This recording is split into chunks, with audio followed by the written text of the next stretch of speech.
everyone. Welcome to a special Friday night on the Homestead live stream. I'm thankful everyone can make it. This is being simulcast to Camppatton Family Compound and Gray Man Prepping YouTube channels. So let's go ahead and bring up our panel here for everyone to see. Ba-ding! So, of course, we have I'm trying to, it's backwards. There we have Dave, Southern Prepping, Bruce, Backwoods Law, and of course, the amazing, fantastic Mr. and Mrs. Alton, aka Dr. Bones, Nurse Amy. All right. Okay, so we're having some.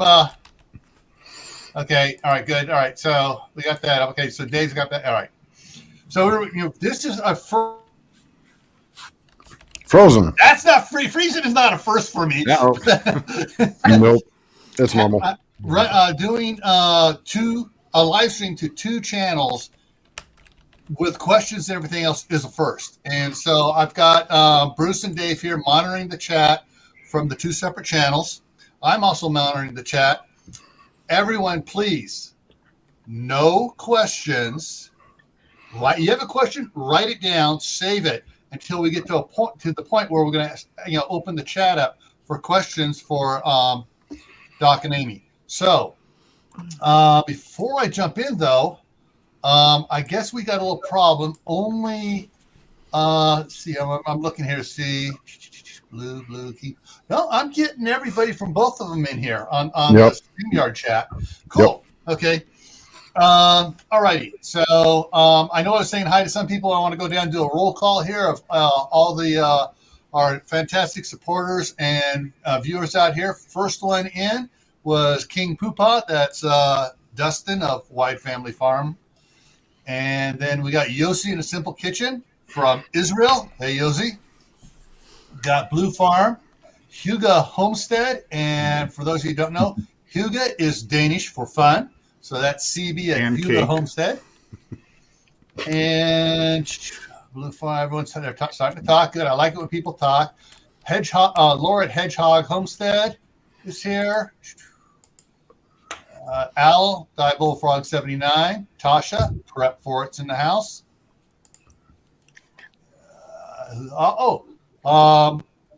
Mrs. Bruce is here. Purple Tea Bear. And as we go down here, Michael 58's in the house. Ada Near is here. Go down. Everyone's talking. Everyone's saying hi to each other, right? Hey, guys, say hi to each other. Subscribe to each other's channels. So we've got some good channels here. And catching up.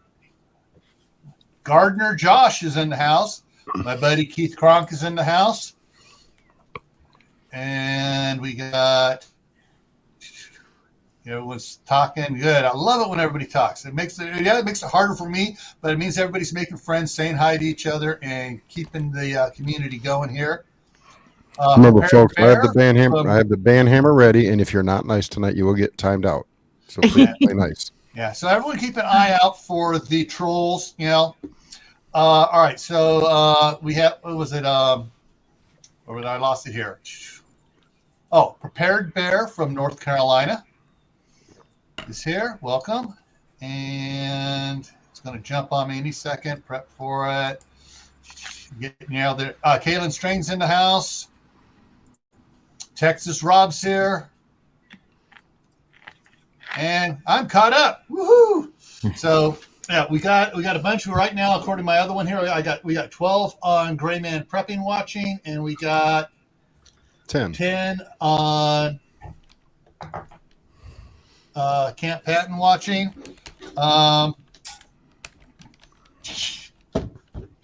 Kaylin, you are not the type troll we're talking about. We know you troll for preps.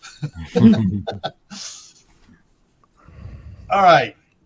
So those of you that don't know Doc Bones and Nurse Amy,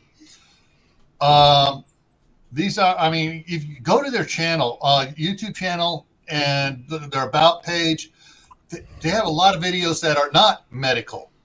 Amy puts up a bunch of cooking videos and stuff, and there is some. It's it's a cool channel. Gray Oh, hold on. 1107 came in. Hold on. You're forgetting the most important things. Yes. Miss Amy, as Doc does once in a blue moon when he feels encouraged, puts up a lot on Instagram. Okay. Oh yeah, I do. Yeah. I'm not now, on mind you, Instagram, so I am, and I see them all. And she posts pictures of her garden, of the food, of the dog. See, I pay attention. Aww. Our puppy, So- our grand puppy. So if you want to find them, go to their main webpage, doomandblue.org, and you will see the social .net. media tab, or .net, yeah, sorry. Too many other web pages open. Go to their main store page, and you will see their social media tabs. Follow them on all of them. Yeah. Aw, Thank you. thank you. Yeah, I don't do Twitter or Instagram because I don't want someone combining the three that I do into UTwitface. You twit face. So That sounds like your new nickname, Gail. You twit face. That's funny. yeah, You that's, named that's, yourself. that's what they're going to call the new platform when Twitter, Instagram, Facebook, and YouTube all become one Like, platform. Well, now Facebook is called Meta. Yeah, they just They changed changed the name from Facebook. Facebook is now Meta. META. It's no longer Facebook. Ooh, So- they may get DC may file something on because Meta is a big part of the DC universe. Oh, really? Oh. Mhm. So they may suddenly wind up getting slapped by a lawsuit from DC. Well, that's two big companies going at each Meta. other. Wow. It's ridiculous. Whatever. I wish it was called Outa. Out of business. But she doesn't feel strongly about it. Yeah. Well, not at actually, I all. think my friend at Scott at Hidden Valley Homestead named him right. Fake book. Fake Oh, book. there you go. That's Alrighty. the best. That's a good one. Alrighty, so let's jump into this. Okay. I got the slides over here ready to go. Just tell me when you want me to put the slides up. And we're going to make you big to start off with here. Where's the book? Oh, wrong one. Oh, here's the book. This one. There we go. Nope. And when you're ready for Harry. it, On the yeah. left, on this side. Oh, on this side. Yeah. So Now when we're- you're ready for slides, just tell me to bring up slides I will. and tell us what you're planning on talking about tonight. Well, of course, we want to announce our new version, our brand new, greatly expanded 4th edition of the Survival Medicine Handbook, the essential guide for when help is not on the way. And we want to thank everybody for their support for the book. It's #1 in its categories on Amazon. And we've had a lot of people who have ordered the color version, which was actually I was a little surprised, but I guess the color version is pretty impressive. There it is. Because you get color pictures. That's right. Well, our 3rd edition was about 5 years old, so it was time for an update. You know how fast medicine goes. And we wanted to add a lot of things. We had about 10 sections in the 3rd edition. We got about 35 in this one because we just went into more detail and covered more topics. We added more natural medicine because, let's face it, in times of trouble, the grid goes down, you're off the grid. Eventually, even the medicines, the real medicine, or not real medicines, the pharmaceuticals that you may have accumulated, eventually you're going to dispense them all. And so you've got to know what herbs you might be able to grow, how to grow a medicinal garden, and how you might be able to make them into teas and other kinds of methods, strategies that may work using natural methods. So we really want to do that. There's always new technology too that's coming out. So we added things like the zip stitch, the IT clamp, which we're going to show you and demonstrate today. Right. And if anything, I think we've really gone more hardcore in this book. We've added things like rectal rehydration in situations where you can't have an IV. Talk about tracheotomy, talk about amputation. Actually, tracheotomy, we talk about tracheotomy is actually slightly different from cricothyroidotomy, which is what you actually would do in an emergency, more likely. I think Bruce could tell us if that's more appropriate. But talk about that. We talk a lot more on gunshot and stab wounds, other kinds of trauma, like to the eye, which was not in the previous book. The general approach remains the same, and that is our motto, which is do what you can with what you got, where you are. And that was first said by Teddy Roosevelt about 120 years ago. Now, I want to talk about a little bit how we did this, because we had, of course, the pandemic, and we weren't doing anything last year. And you had brought up 5 years ago when we first did this one that eventually we're going to have to redo it. And for 5 years, I've said, no. But, it's hard to say no when you're kind of sitting around and you can't go anywhere. You can't go to a restaurant. And we're just sort of looking at each other and like, okay, I guess it's time. Plus, over the course of the 5 years, he had added at least 300 more articles into the website. And so basically what we've always done, and we did this from day one, is what's in the book is, generally speaking, also on the website.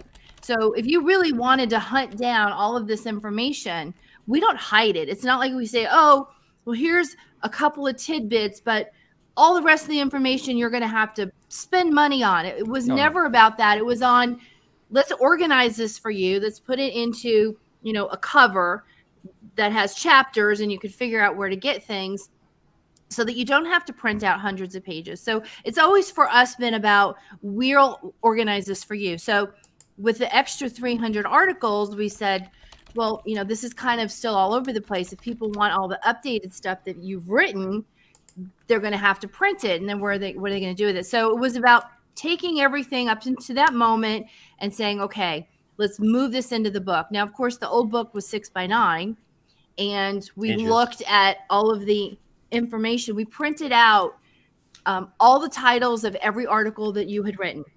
I keep saying him because he's the author of the articles. I'm the editor. I have written a few of the chapters, but for the most part, he's the writer. So we printed out all the titles and we cut them up. It was very funny. We took hours to do this. We cut little strips of paper with all the names of every single article, and we took the old book and we stuck those titles in with the sections that we would normally, where we think they would fit. Right. And it was either an updated information or it was additional. A lot of it was additional. And by doing that, we figured out that 10 sections is just not going to do it. So, and neither were 600 pages of 6x9. So we ended up with 700 pages of 8x10. So I mean, otherwise it would have been about 1,100 pages. Oh my gosh. So we cut the papers out. We had the titles. We stuck them inside the book. So there were hundreds of pieces of paper sticking out of the top of an old book. And then we had to deconstruct the book and basically rewrite everything with all of your new information. And so it was quite tedious. And then each chapter, each little article got written. I edited it. You rewrote it. I edited it again, rewrote it again. By the way, I just want to say that all of our articles, and all the information that's in our book are actually part of our website. Yep. And they're absolutely free. The articles, the videos, and things like that, they're all free on our website. And indeed, this book, even though it's a much bigger book, it's actually the exact same price as the third edition, from the same price that it was when it came out 5 or 6 years ago.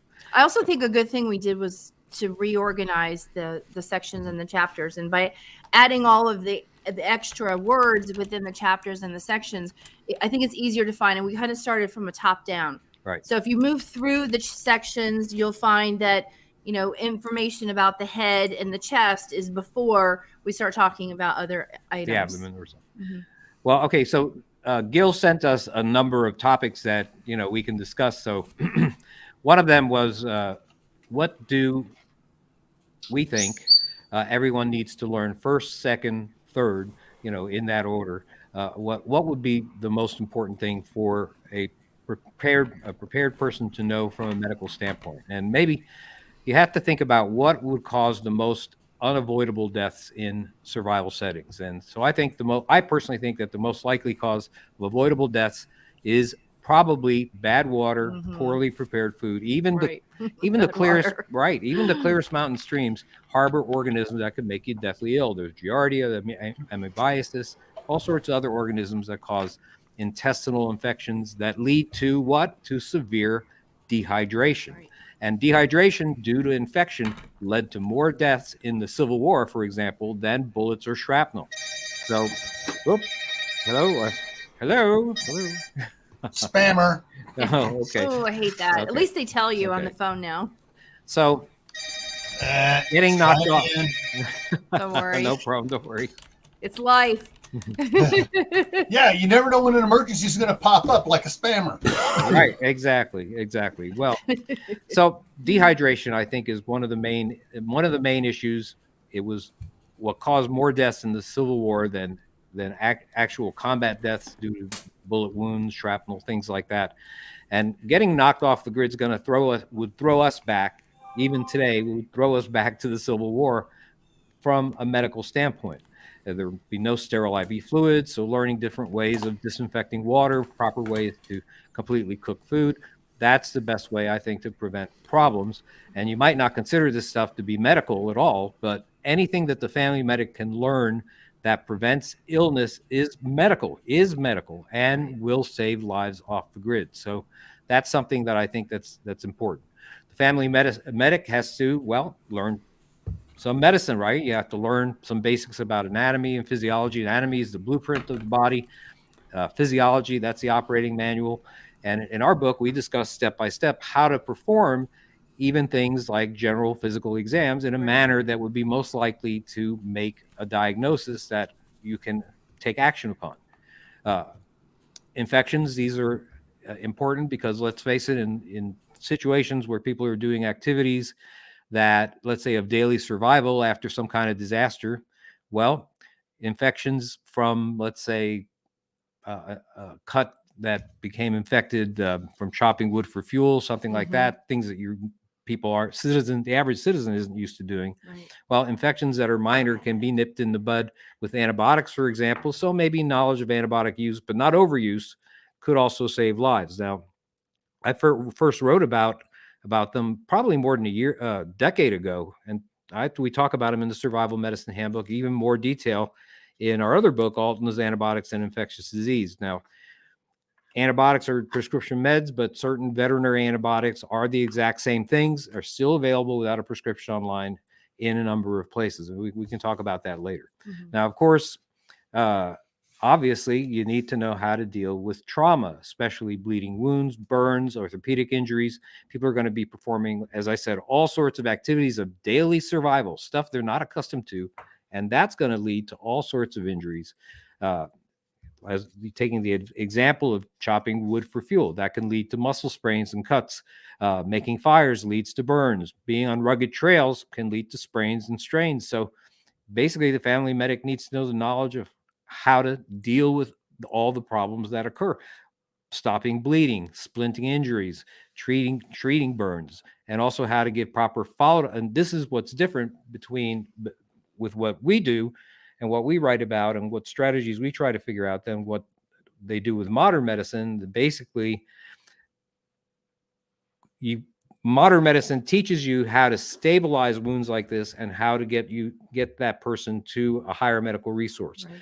If there is no higher medical resource, you're going to have to take care of that healing laceration. You're going to have to take care of that healing burn or that orthopedic injury all the way to recovery. I mean, you're the end of the line when it comes, as the survival medic, you are the end of the line when it comes to the medical well-being of your family. So instead of being able to do the appropriate first aid thing, and there are a lot of great first aid books and a lot of great people that do first aid and do pre-hospital care. But the truth is that in times of trouble, you are going to have to deal with that injury from beginning to end, whether it's somebody that bled out a lot and now is very anemic and very weak, or somebody that is trying to heal from, has a splint in place, but indeed that you have to watch that for weeks, possibly, and maybe more than that, until they're actually regaining full function. Through full recovery.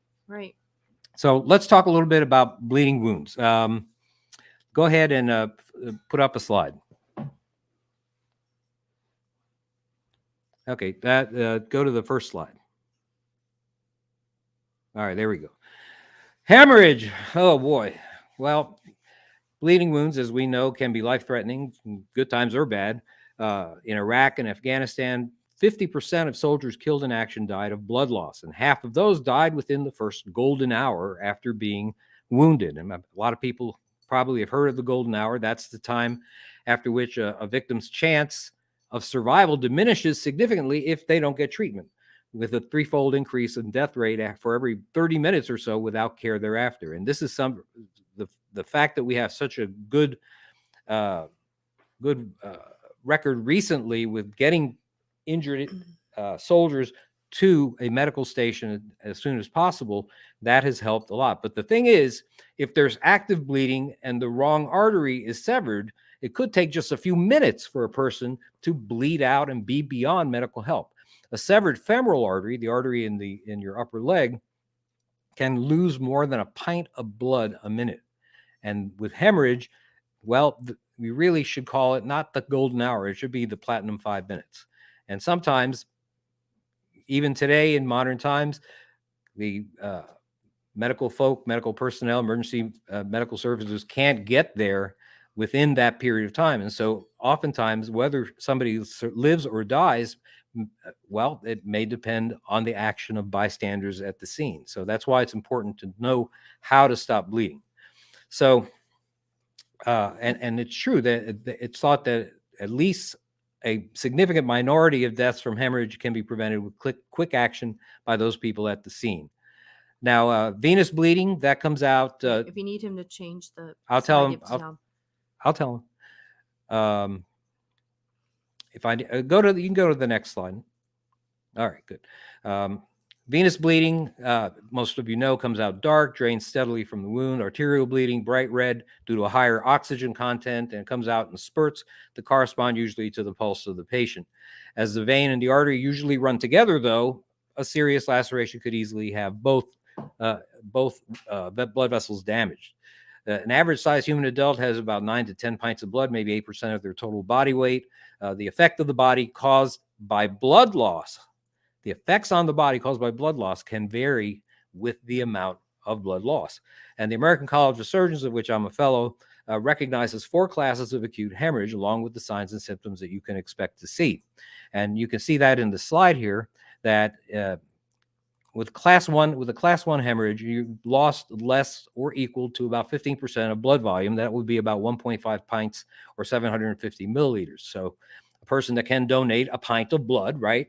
And you're giving a slightly less than 500 milliliters in that circumstance. And there's almost no signs or symptoms, although some people may have a slightly rapid pulse or may feel vaguely faint or anxious as a result. Once you get to a class 2 hemorrhage, you lost about 15 to 30% of your total blood volume. That's 750 to 1,500 milliliters. And the body's efforts to compensate for less red blood cells in the body, which carry oxygen, results in a faster heartbeat and breathing rate to speed oxygen to tissues. This patient appears pale, skin's going to be sort of cool. They'll feel weak and they'll feel anxious. They'll feel nervous and shaky, and blood pressure and other vital signs still don't quite deteriorate too much at this point. The blood pressure probably will remain within normal range or close to it. And urine production, though, that may begin to slow because the body's trying to retain its fluid volume. Class 3 hemorrhage equals about 30 to 40% of total blood loss. This person is in trouble. 1,500 to 2,000 milliliters. The heart's going to be beating very quickly, breathing very fast. The body's straining to get enough oxygen to tissue. It's got to get what blood cells there are circulating faster in order to get that oxygen. The blood pressure does drop at this point. Smaller blood vessels and extremities constrict to try to keep the body core circulating. So you may notice the patient is more pale. The patient's going to be confused and starting to be in shock, what we call hypovolemic shock, low blood volume shock. The urine output would decrease significantly in this point, and oftentimes people If the ability to do so is present, sometimes these people will be receiving blood transfusions. And of course, once you go beyond that, more than 40% of total blood loss, this person is in big trouble because the heart can no longer maintain the blood pressure and the circulation efficiently, and all the parameters that you're going to see are going to be outside the normal range. The patient's going to be lethargic, lack of oxygen, lack of circulation to the brain. And, without major resuscitative help at this point, organs like the kidneys will fail and the patient loses consciousness, and eventually the body sort of gives up. The heart rate slows, respiration slows, eventually ceases, the patient dies. Next slide.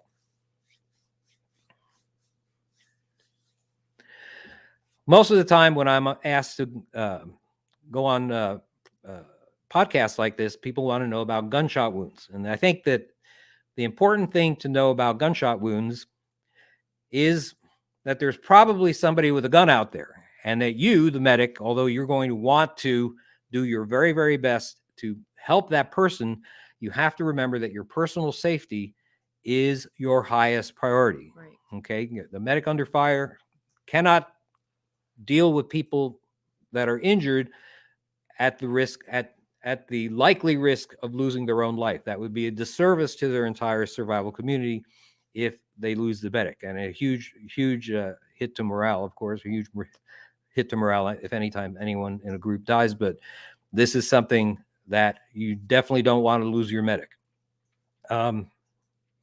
Bullets do damage, and we call the damage done to the body by bullets as ballistic trauma. And interestingly enough, it follows a very simple physical formula. If you know physics, this is what the formula is. It's kinetic energy is the type of energy that is being transferred to the body from the bullet itself. That equals 1/2 times the mass of the bullet, the weight of the bullet essentially, times the velocity of the round squared.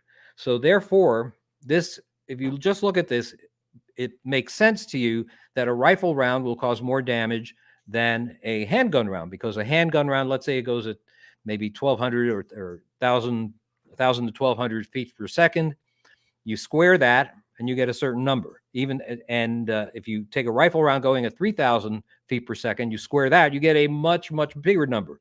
Even though your rifle round, your 223 is going to be 55, it could be 55 grains, and your handgun round might be 165 grains, the mass is just not enough to make up for that squared velocity. And so rifle bullets, rifle rounds will cause a lot more damage usually than handgun rounds. Next slide.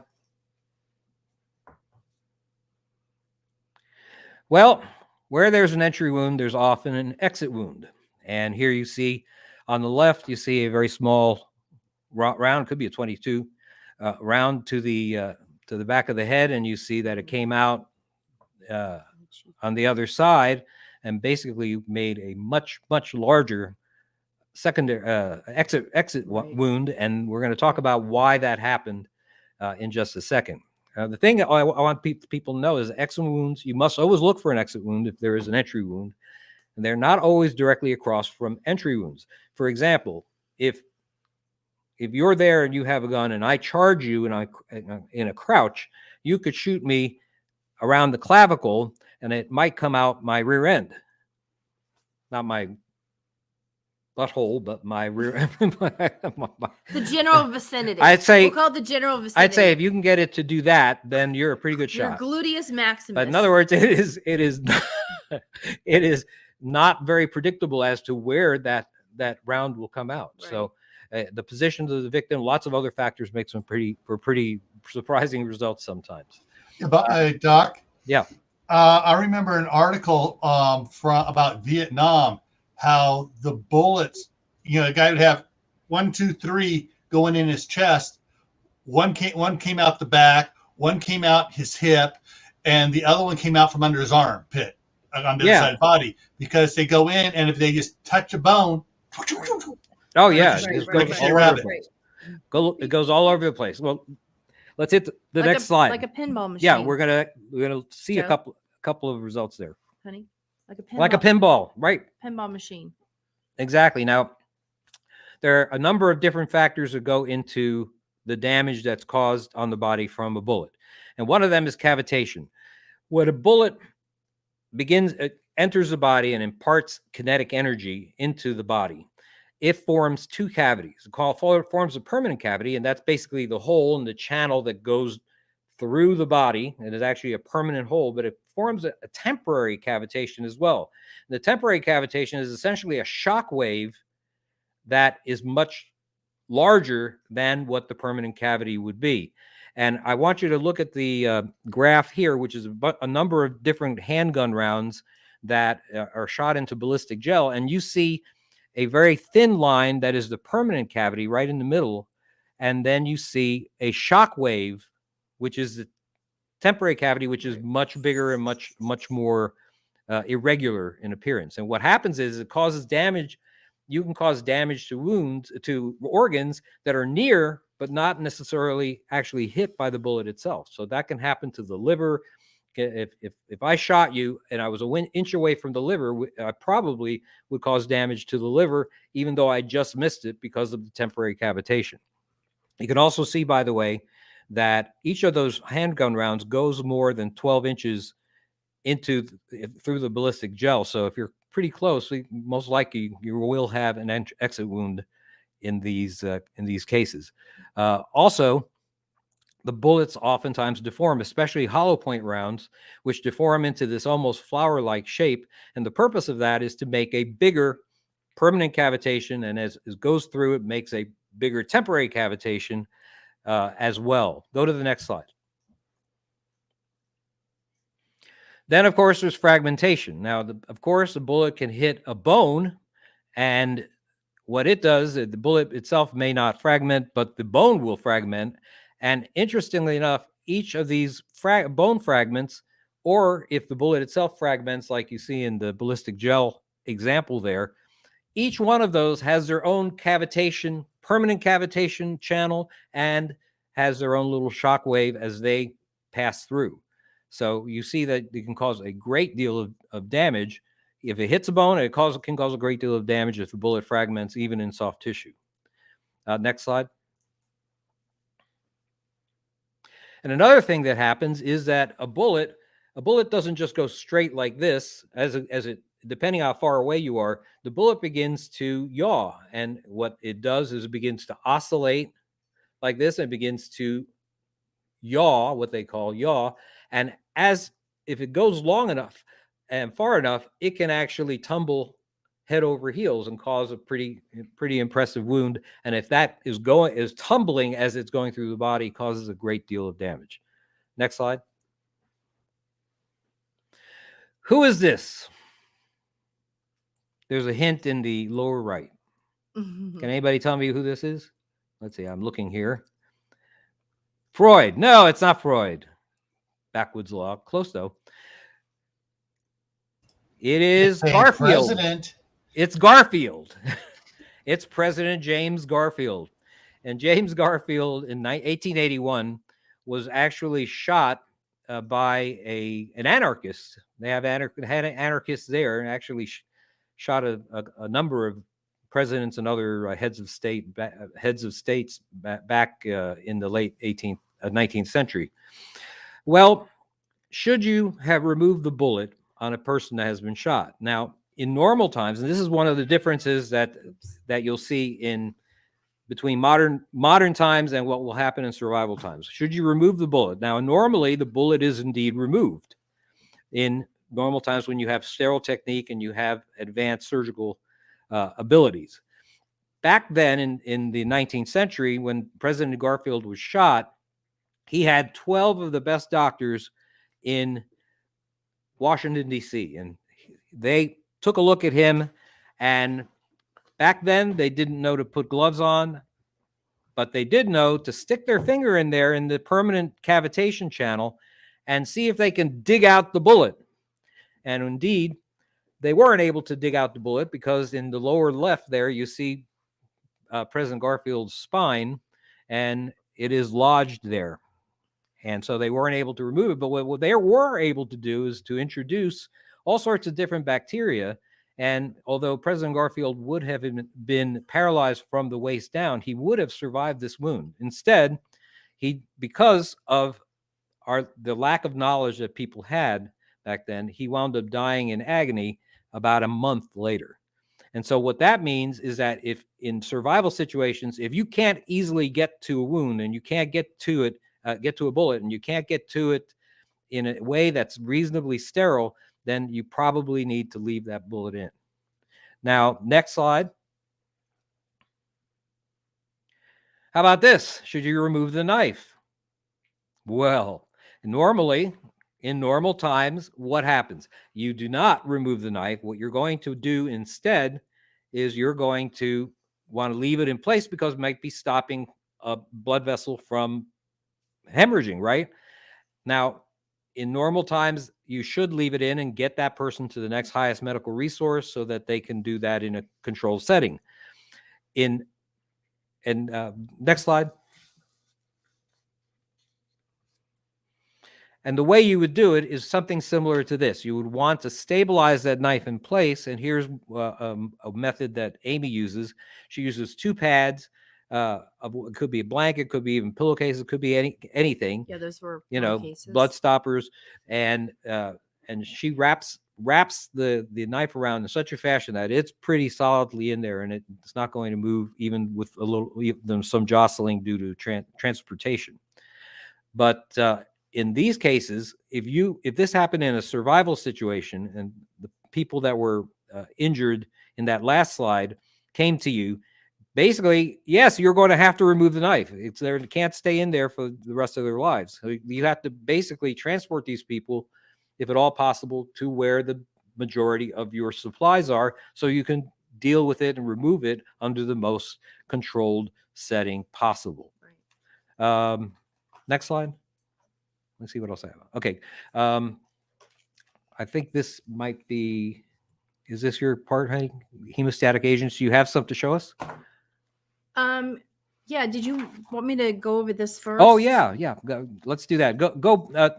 Take off the slides and we'll go back to Amy. Oh, great. And here's Amy for something really enjoy.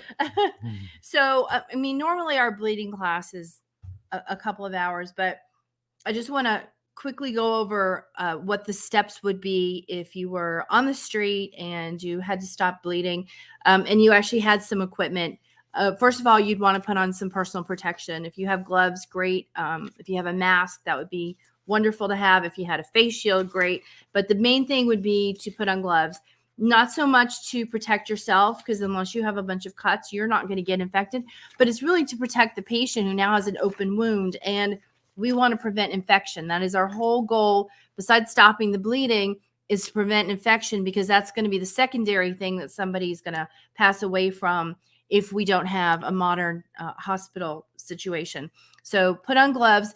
You want to expose the bleeding wound. Now, the point is, like you were discussing, you could have a very teeny tiny hole in a shirt here and say, oh, well, I'll just open that up a little bit and I can see the wound.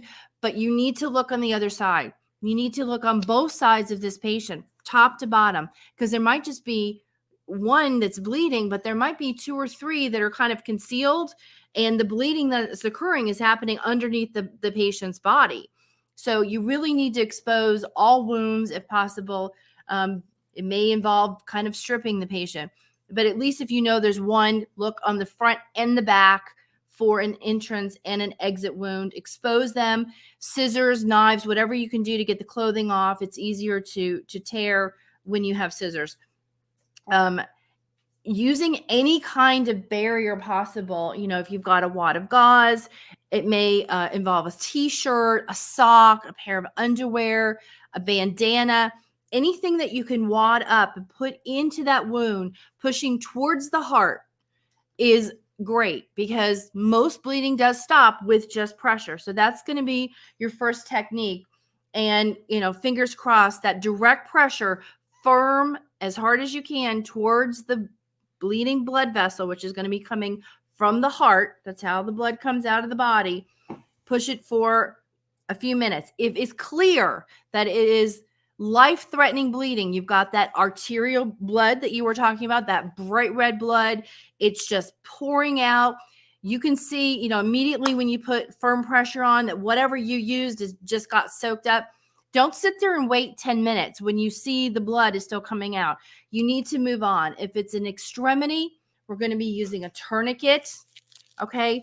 And you're going to need to know how to use these tourniquets. We have videos on our YouTube. I go through each individual tourniquet. There's also a YouTube video that I talk about principles of tourniquet use. All right. When you should use it, how you use it, things you need to think about. All of these things are really important. So put the tourniquet on for extremities. If it's non-extremity bleeding, there's a lot of different techniques for different parts of the body. That is in our book. And I'm not sure. Have you written an article on non-extremity bleeding yet? Do you have that in the? If not, he will soon. There are 1,200 articles. I'm sure I've written something about it. You've written on different parts, but maybe Right. we should have one article on non-extremity bleeding. Anyway, the main thing is putting on the tourniquet. You need to make sure that it's tight. If you can get 3 fingers underneath that tourniquet, you have not secured it tightly enough before you twisted your windlass, which is this rod right here. So check for tightness. You also want to make sure after you've tightened up the windlass that there's no pulse. That is one of the main things. So you're looking for bleeding to stop, but you're also looking for the pulse to stop. So those are the 2 things you should check for to make sure you have put the tourniquet on properly. It's usually about 2 or 3 inches above the wound. If it's on a joint, you have to go above the joint because obviously you can't put it here. You're not going to get enough compression on any of the arteries. If it starts rebleeding, you have 2 choices. You can either retighten up your original tourniquet, or you can put a second tourniquet on, whether it's the SWAT tourniquet, which is elastic, or another military style tourniquet. And that placement would be right above, in other words, closer to the heart, right immediately above the first tourniquet. So you may have to put a second tourniquet on. Always watch for rebleeding. Even if somebody's trying to distract you from what you're doing, or if you've controlled the bleeding and everything is stopped, don't take your eyes off the patient, because once you put a tourniquet on, what happens is you get something called pressure loss. What happens there is the tissue underneath the tourniquet now has no blood supply. And if tissue doesn't have blood supply, it's going to shrink a little bit. That shrinkage may allow enough room between the tourniquet and the tissue for bleeding to start occurring again. That usually happens within the first minute or 2. So you put the tourniquet on, you've checked, there's no pulse, there's no bleeding, and then somebody distracts you, or you go to another part of the body that may be injured. You need to keep an eye on this. You may start rebleeding. So the second tourniquet is super important. If you have hemostatic dressings, that would be your next step. Go ahead and pack the wound. Again, we're packing towards where the blood was coming from, where the heart is. That's where you're packing. Firm, hard pressure. These hemostatic dressings like Quick Clot or Celox, or my favorite, which is made by Sam Medical, which is called Chitosam. This is my absolute favorite. It's just it's a better material. I think it packs better. It's nice and thick. It's almost like a diaper material. Anyway, you want to pack that again towards the bleeding wound. There's a method of packing. I think we talk about packing wounds in a few minutes. Well, I'm going to ignore how to pack. I'll show you. I'll actually demonstrate that. So you would like to put that in. If you do not have a hemostatic gauze, go ahead and use any gauze that you have. You want to pack that wound. You want to keep some pressure in there. And then you want to cover all of that with a pressure dressing or compression dressing. These are also called emergency bandages if you happen to have this. At worst, you put a stretchy elastic over it, even an ACE bandage. You want to put a little extra pressure over the hemostatic dressing or the gauze that you've just packed. That's going to keep a little extra pressure on it. It's not so much a tourniquet, but you're putting extra pressure on because you want as much pressure around this wound as possible. So again, you don't stop bleeding again.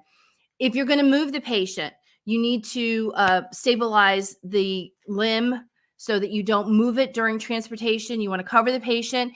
You want to mark and tell everyone what time this happened. So I had my red marker. You have a out here. SAM splint there if you want to. Yeah, just a Sure. second. This is more important right now. You want to put a T right here. Okay, everyone needs to know there's a tourniquet on this patient. In addition to that, not just that, and even I'm talking about mud, anything you have to get a T on here, and every single person that comes near that patient, there's a tourniquet, there's a tourniquet, there's a tourniquet. Everyone needs to know. The modern tourniquets that we have a place to write the time here. Even the SWAT tourniquet has a little bracelet that comes with it. It looks like a hospital bracelet, and it has a place to write the time.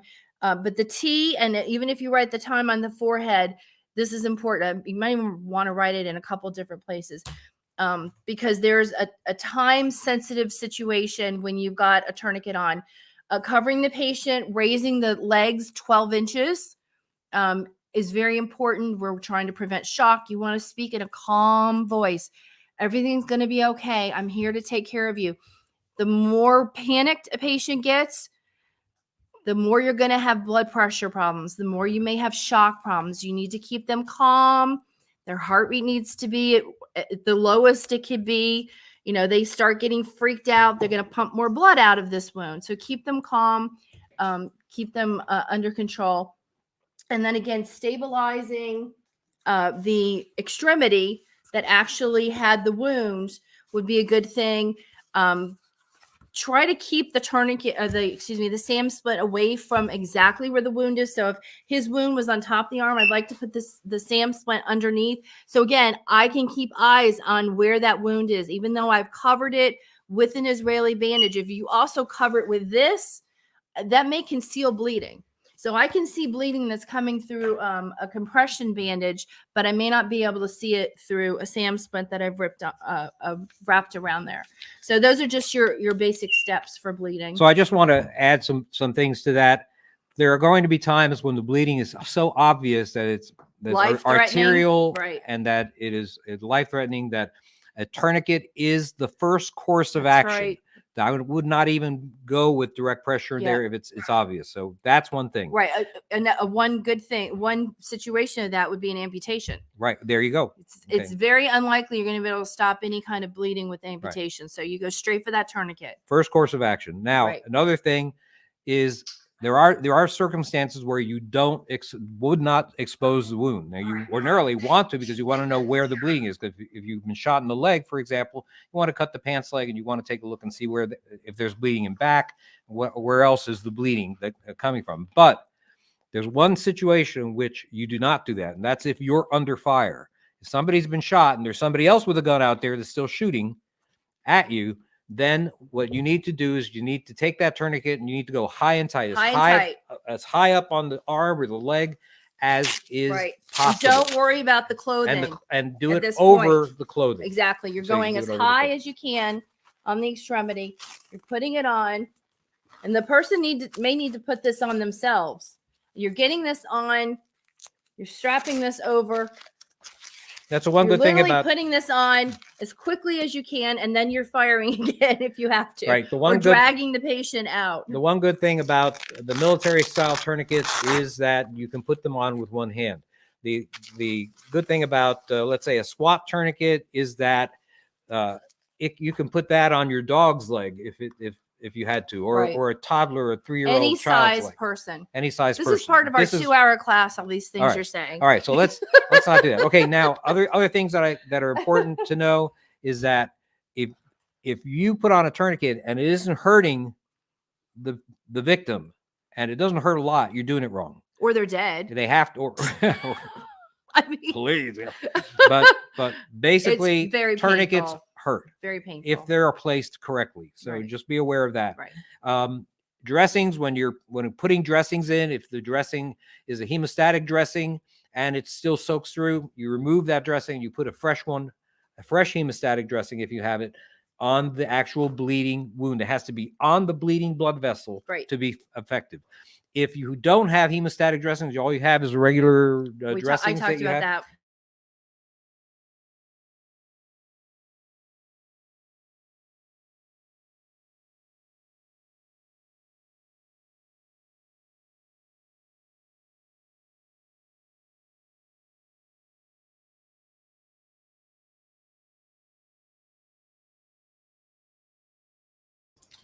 Hey, you guys muted yourself by accident.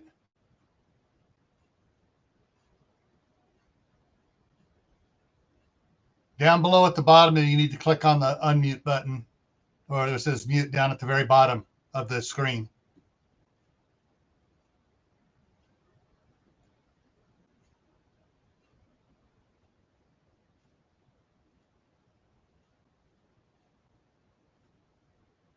Please pause for 30 seconds for technical difficulties. There we go. How Now long have you're we been in. muted? Yes.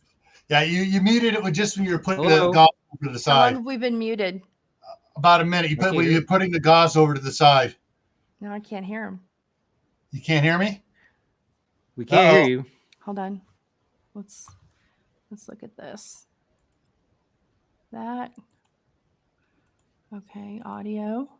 Hello, hello, hello. The microphone got put on output. How's that possible? Hello? Hello. Yeah, I can hear you. Okay, all right. Okay. All of our audio stuff changed. Oh. Our speakers changed to our microphone, and our microphone got muted. I have no idea what just happened. All right. So Blame Windows. sorry Just about blame that. Windows. What was the That's last? so What was the last wild. thing you actually heard? The last thing we heard was just as you were taking that gauze and putting it off to the side. Okay, Oh, good. okay. Okay, good. All right. Okay, so we haven't lost too much. Let me see what the next slide is. Next slide. Oh, about hemostatic agents. The important thing is that it has to be directly, as Amy said, on the bleeding blood vessel. And you pack, and when you're packing it, you press towards the heart, up as close to. I said that. You did that. Okay. Yep. And 3 minutes. 3 full minutes, and that's something that's important. All right. So go ahead and next slide. Okay. Did you want to cut? Okay. Well, yeah, it's easy to watch. These are, this is an old set of wives' tales about these hemostatic gauzes Right. that, it causes burning, causes injuries. They're hard to wash out. These are no longer hard to wash out. They're super easy, especially the chitosan, which is the chitosan is the ingredient, is what I said. Chitosam is this brand name. And Celox is made with the same thing, chitosan. Right. Super easy. They turn into like a gelatin type product. The first quick clots were indeed a little crumbly, as they were hard to get out, and it caused burning because they use zeolite. Now they use something entirely different, kaolin, which is a type of clay, and the issues with I think we quick have a clot spammer are now in here. gone. Yeah. Guys, yeah, everyone, Harvey I Price. got it. I got it. Just Okay, hold on. good. Give me a sec. All It right. took a Just so minute for it people- to. So we can actually see people chatting. All right. Well, in any case, I can keep going. Yeah, go ahead. Next slide. All right.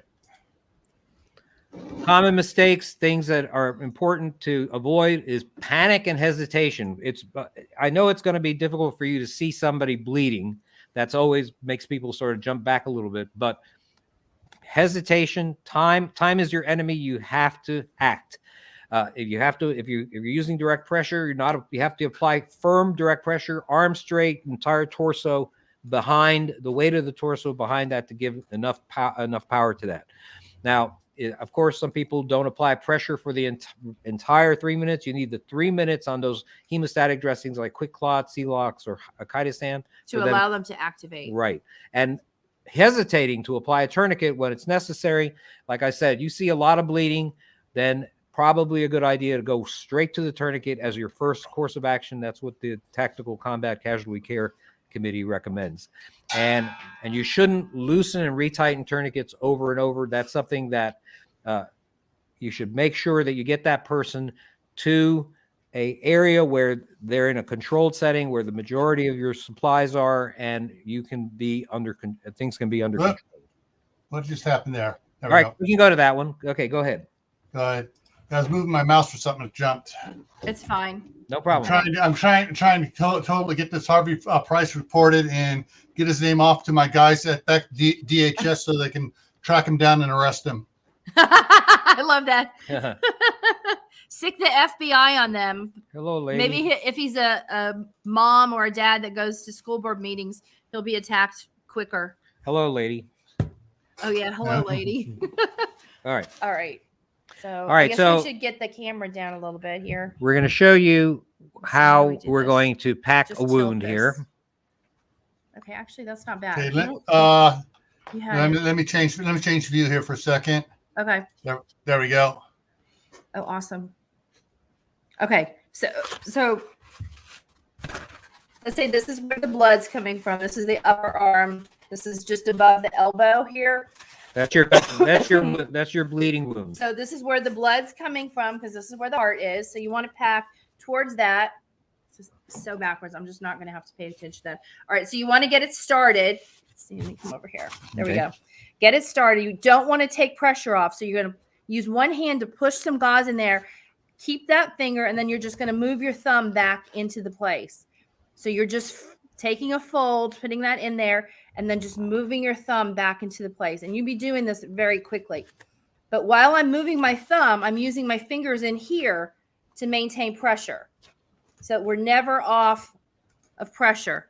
So you'll be folding this and packing it. I'm folding this and packing. You see how the wound is filling up, and I'm feeling it towards this side because that's where that bleeding blood vessel is. So I'm putting pressure towards there. Imagine this being, if this is an arm, imagine. We already did that. Okay. This is the upper arm. And Right. This is where the elbow This is a shoulder.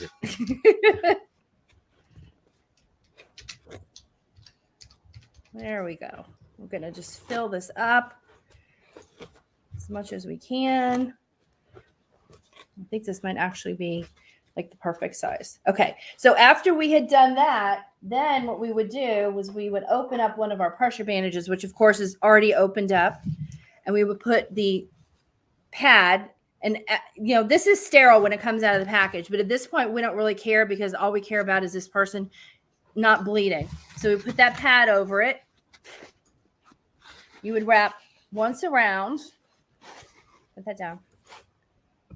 You would go into the pressure clamp, and then you want to reverse it. You see how I stuck that in there? There's a little notch in here. I put that in, and then you would reverse it. And then you would just continue to wrap and wrap and wrap. You can get a little more pressure by twisting the I'm not putting cloth. too much pressure on here right now because our wound stopped bleeding. I do want to show one thing. Okay, so let's say you didn't have a tourniquet, but you're going to use this to put a little extra pressure. You can pick up 1 or 2 layers here of the elastic wrap, just like this. And you can take the closure bar and stick that underneath here, like that, and you can begin to twist directly over the wound, just like that. Now, to secure this, just take, this looks like little fishing hooks. I don't know if you, I think you can see the hooks in there. So if you take that and you grab another piece of the cloth, you can get that hook in there. And when I let go, it doesn't come off. There you go. All right, good. Good demonstration. Thank you. All right, let's see. What else we got? How long is this show? As long as you need to go, we can go for 2 hours if we need to. Okay. If you're up to it. All right. Well, let's talk then about the next thing. Well, let's see what the next slide is. Okay, go back here to slides. Next slide is Okay, the IT clamp. Okay. Okay. Let's go ahead and Okay. show that. Should I put that back down again? Yep. Well, I just want to show people what the IT clamp Be is. careful. This is the IT clamp. It basically looks like a bag clip that you would use to clamp, like let's say a potato chip bag. But the difference is that it has, and I don't know if you can see them. I guess you can't see them, Back up a little but bit. there are 8 needles. Very pointy stainless steel needles. There's right on the edge, and that's what's holding the skin, the cut ends of the skin together, and it's used for lacerations that especially are in unusual places. And go ahead and show us the slide again. Okay, I wish I could make that bigger, but what you're looking at there is actually a IT clamp being used on the neck of a patient. Now, you can't use a tourniquet on somebody's neck, right? Well, these are all different places. This is the scalp.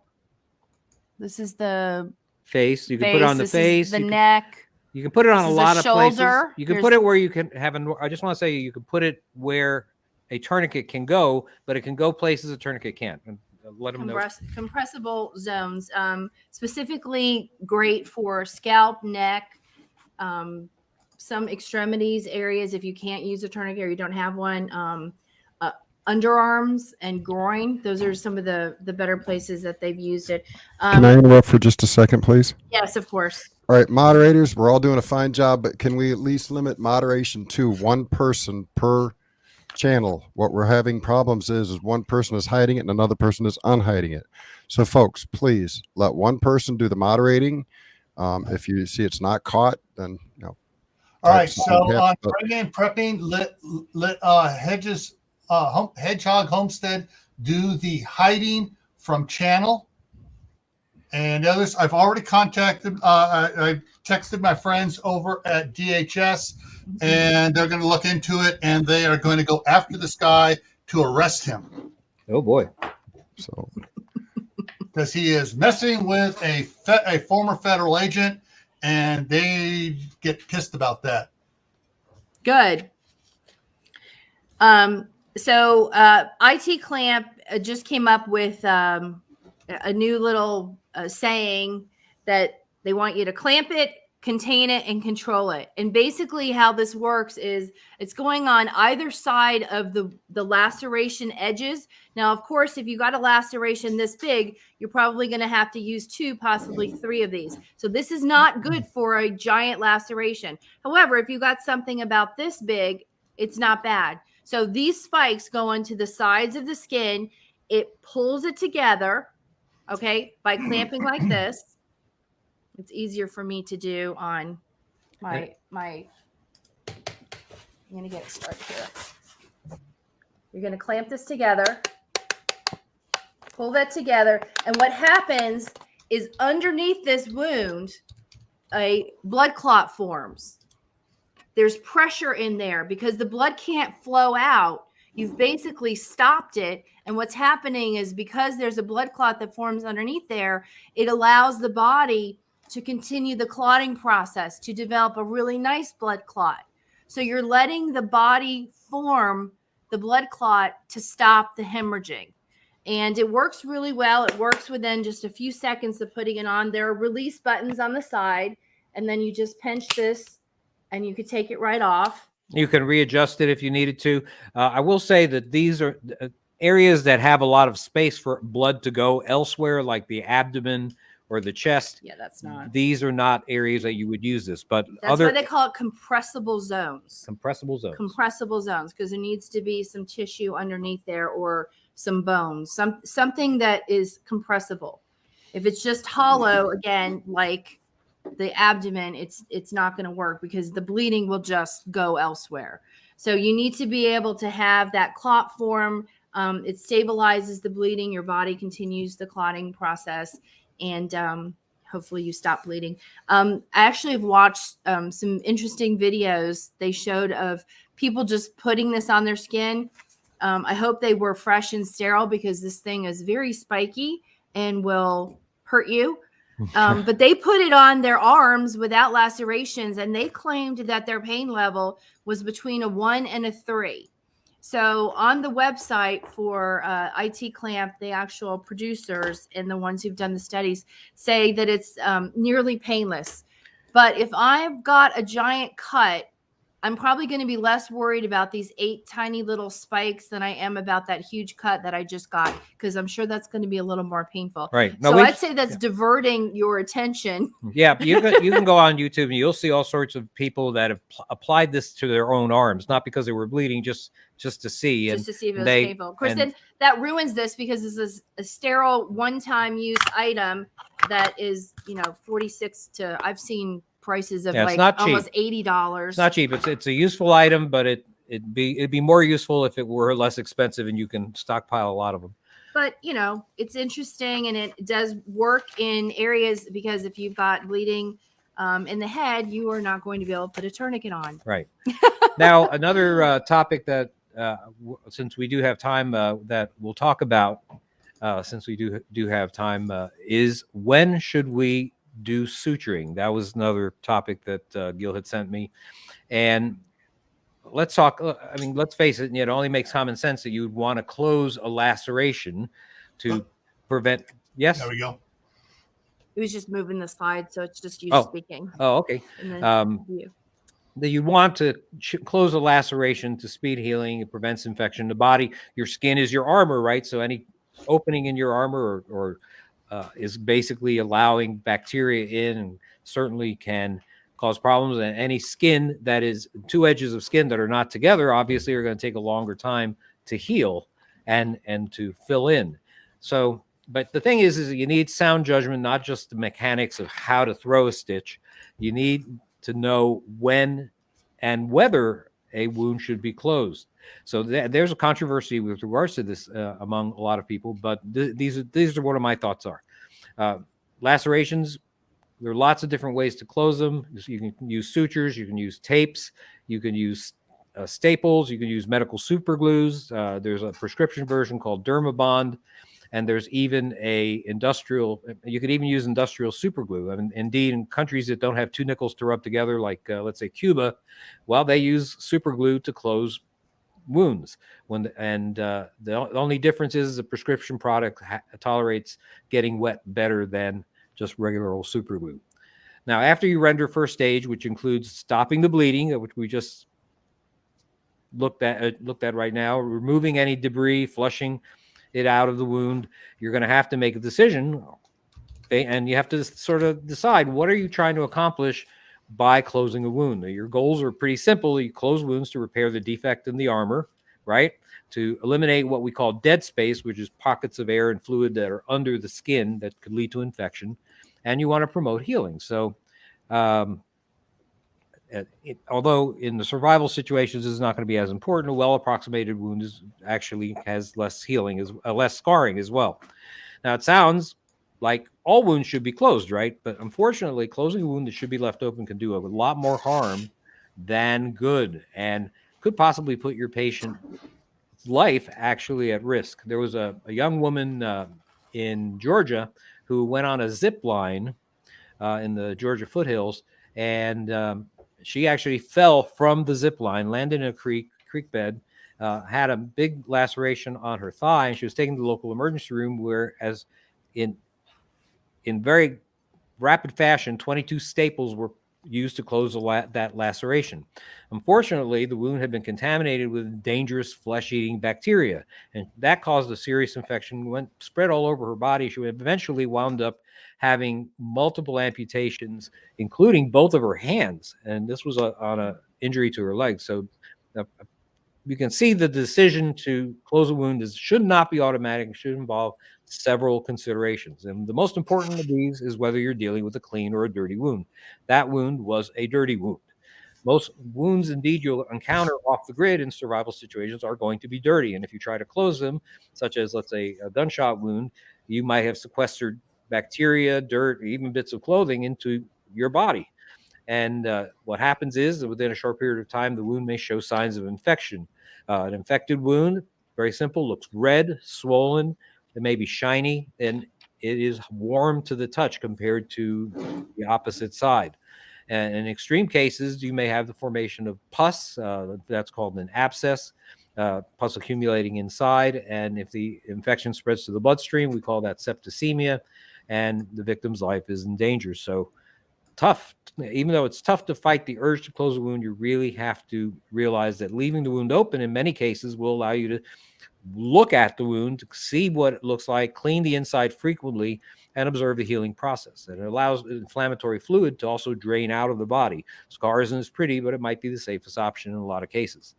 Other considerations about when deciding whether or not to close a wound, or whether it's a simple laceration, just a straight thin cut on the skin, or whether it's an avulsion. Now, an avulsion has areas of skin that are torn out or hanging flaps, maybe like a shrapnel wound. That would be open. Something like that. Yeah, something like that. There's probably not easily closed. Exactly. So you could not put a suture here and go over here without undue pressure on that area, and right. that skin too much gone. Right, it's like a cork gone. Right, already. And the integrity of the skin just won't hold. In that case, the wound should be left open. Another reason the wound should be left open is if it's been more than 8 hours, let's say, since the wound was incurred before the person got to you, because you have to realize even the air has bacteria. And by 8 hours or so, that bacteria has already colonized the open part of that wound. So that's important. You probably should leave that open. Let's say you're certain that the wound is clean. It's less than 8 hours old. And here are some times there that you should indeed close the skin. And that is if the laceration is a long one or deep, if the wound gapes open, but still loosely enough to suggest that it can be closed without undue pressure on the skin.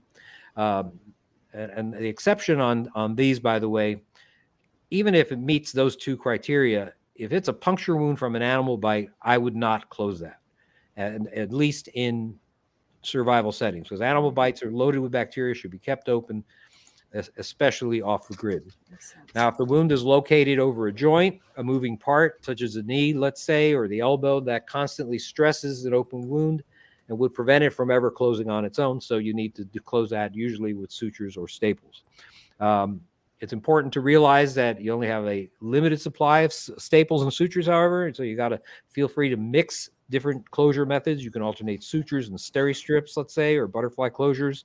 You can even add duct tape as a butterfly closure. Here is a duct tape, a piece of duct tape, and you see that I've cut little areas here out of it. And what I'm going to do is I'm going to fold it over once, fold it over here. Now I have one area in the middle that is not adhesive, but I'm putting one here. Here's, let's say this is a cut. I'm going across, putting the skin together, and bingo, there you go. And so there you have a butterfly closure made just from duct tape. And indeed, it does cause, it has good pressure to that, and the skin would the skin would definitely stay together. And this middle part won't stick to the wound, which is really important. See, right? Folding it down underneath keeps it from sticking to your wound. Exactly.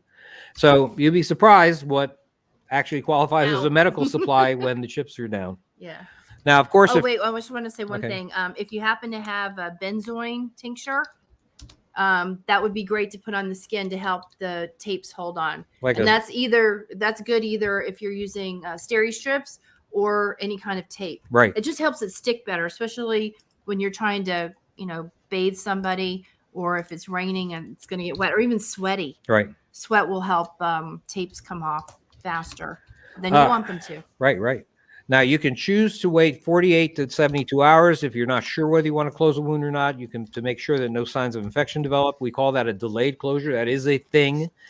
Some wounds can be partially closed sometimes, allowing a small open space to prevent the accumulation of inflammatory fluid, and using a drain. A drain could be a little strip of gauze. It could be a length of latex or nitrile, maybe a finger from a nitrile glove. Could be placed in the wound and stick out to allow the wound to be slightly open and to drain. They're the kinds they use in hospitals these days, like Jackson Pratt drains. They're very expensive, but there are others that you can buy that are basically just latex tubing, very, very loose latex tubing that's hollow. Yeah, we call those Penrose drains, Penrose, and you should get a length of that and put that in your medical storage. I don't think those were very expensive. No, they're not. They're not at all. Penrose drains were very cheap. Right. And what was expensive was the Jackson Pratt drain. That costs about $200 each. Now, the drains do have a tendency to leak, because that's what they're there for, right? To not allow inflammatory fluids and stuff to stay inside. So make sure you cover the wound up with some kind of dressing to catch some of that. Many injuries that require closure and also some that don't should be treated with antibiotics in either oral or topical form to decrease the chance of infection. The exception is with glue closures. The antibiotic creams or ointments have a tendency to degrade the glue, and you're actually getting protection from the glue as it forms a barrier to bacteria, so you don't really need it for glue closures. There are, of course, natural antibiotics like garlic or raw unprocessed honey that may be useful in survival settings. If you're keeping the wound open, you probably gonna have to do that packing. Yes. Maybe not as tight as Amy did it, but you have to change that wound with fresh gauze twice a day. I would say twice a day is best. So that's something lots of raw honey in there. That would be a good idea. I think I'd like to go to. You had a slide on patient transport. Oh, okay, yes. Would have been the next one. All right. Well, let's go ahead and let's take a look at that. There we go. All right. And All different ways to carry a patient. I did this, or I made this slide, or gave Gil this slide because there was a question asking what's the immediate response to injuries when first responders are 30, 40, 60 minutes away. What do they do to stabilize the loved one until help comes, or how they're going to transport them to the hospital? Well, there are a lot of ways. In normal times, remember, you need to act quickly to stabilize the patient. Then you call 911. But we really don't write too much about this situation, as we're all about long-term off-grid settings where help isn't 30 to 60 minutes away. Actually, it's never coming at all. But in wilderness medicine settings where you have a patient, the patient has to be transported, you have to be, of course, careful with their spine and their neck. But it's important to know there are various ways that you can do it using found objects, or really no objects at all. There are commercially made stretchers, but even on a wilderness expedition, very few people carry them unless it's a big group. So there are ways, however, you can move people using these, let's say, sticks that you may have found, or other things, or even just a blanket or a jacket. You see a number of them here. We describe them in a lot of detail in the Survival Medicine Handbook's 4th edition, but you can see there are just a number of them, and it depends a lot on how many people you have that can help. What is around. In other words, if there's a blanket in somebody's backpack, you can put the patient on the victim on the blanket and just drag the blanket. Right? You can also You can also use chin. You have to fold this down for a chin. This will be a you cervical. can use a SAM splint for a cervical collar. Yep. So you can do that. There are just a lot of ways that you can do it. You can take 2 poles and just have if you're 2 people, you can have your partner hold the 2 ends of the poles and then pull their shirt off over the poles, and then you do the same. Your partner does it to you, and you have basically a jacket stretcher or a t-shirt stretcher. There's also a way to stabilize the head this way too. Okay, you got to show them what you're doing. They can see. Okay. I think. Okay. All right. It's a SAM splint. So anyhow, those are some of the ways, and we discuss these in a lot more detail, and each one of them in our book, and of course in you can find them in a number of our articles on the website. So let's see. Maybe we can take. I don't know if you've got questions, Gil, or anything.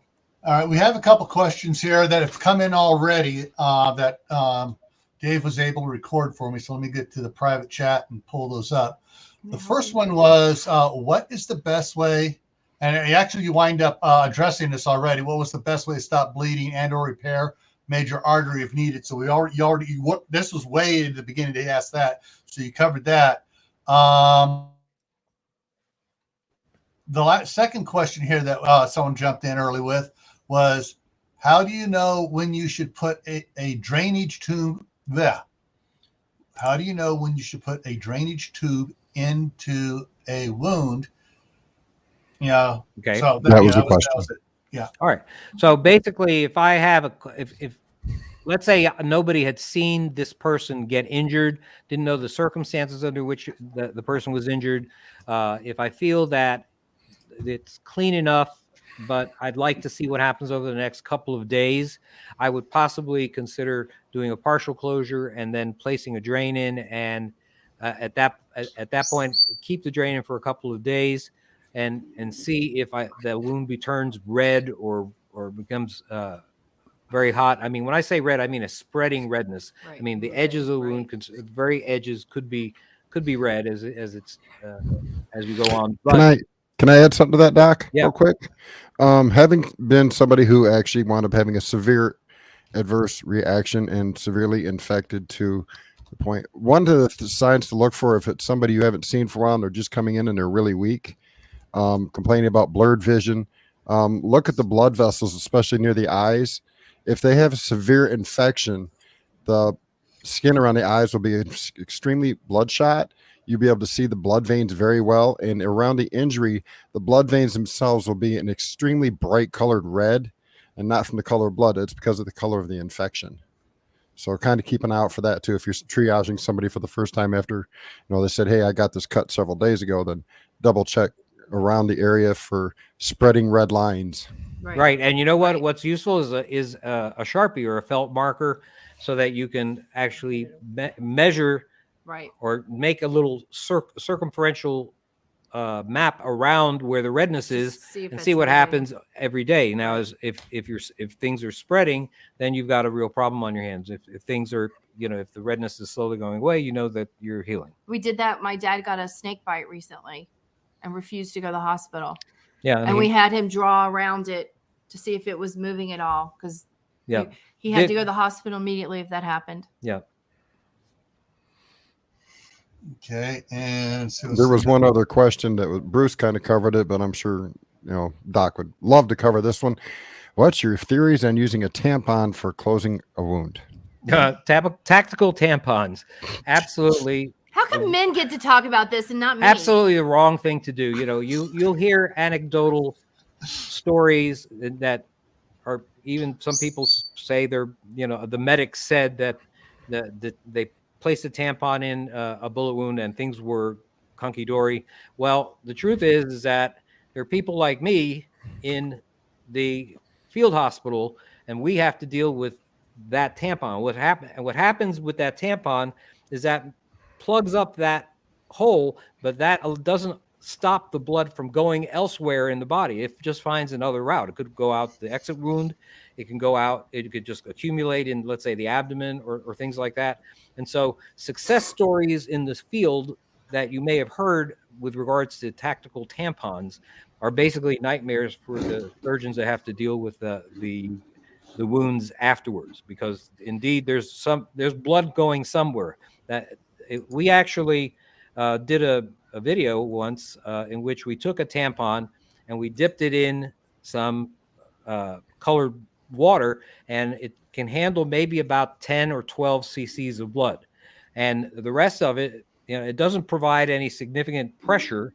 No. And when placed in a hole, because from experience, tampons get very gushy and they do not create compression. When we were packing that wound with the gauze and we were keeping good compression, if I stuck a tampon and even a wound smaller than the tampon and it got wet with blood, it just becomes mush. It falls apart. It's gushy. It's not like it goes and causes nice compression against the edges or even the bottom, which is where the blood's coming from. All you're doing is kind of keeping it there, and blood's still coming out, but you don't see it. It's so basically just not good compression is the whole point. So tampons should be used for what the good Lord and Johnson & Johnson or up here made them for. Up in your nose. But after you stick the tampon up, guess what you got to do? Compression.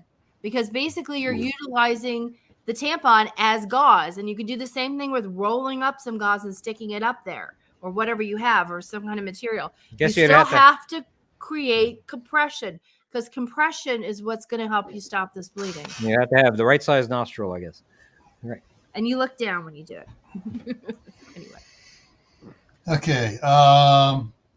Any other questions, guys? I'm going to throw my 3 cents in real fast.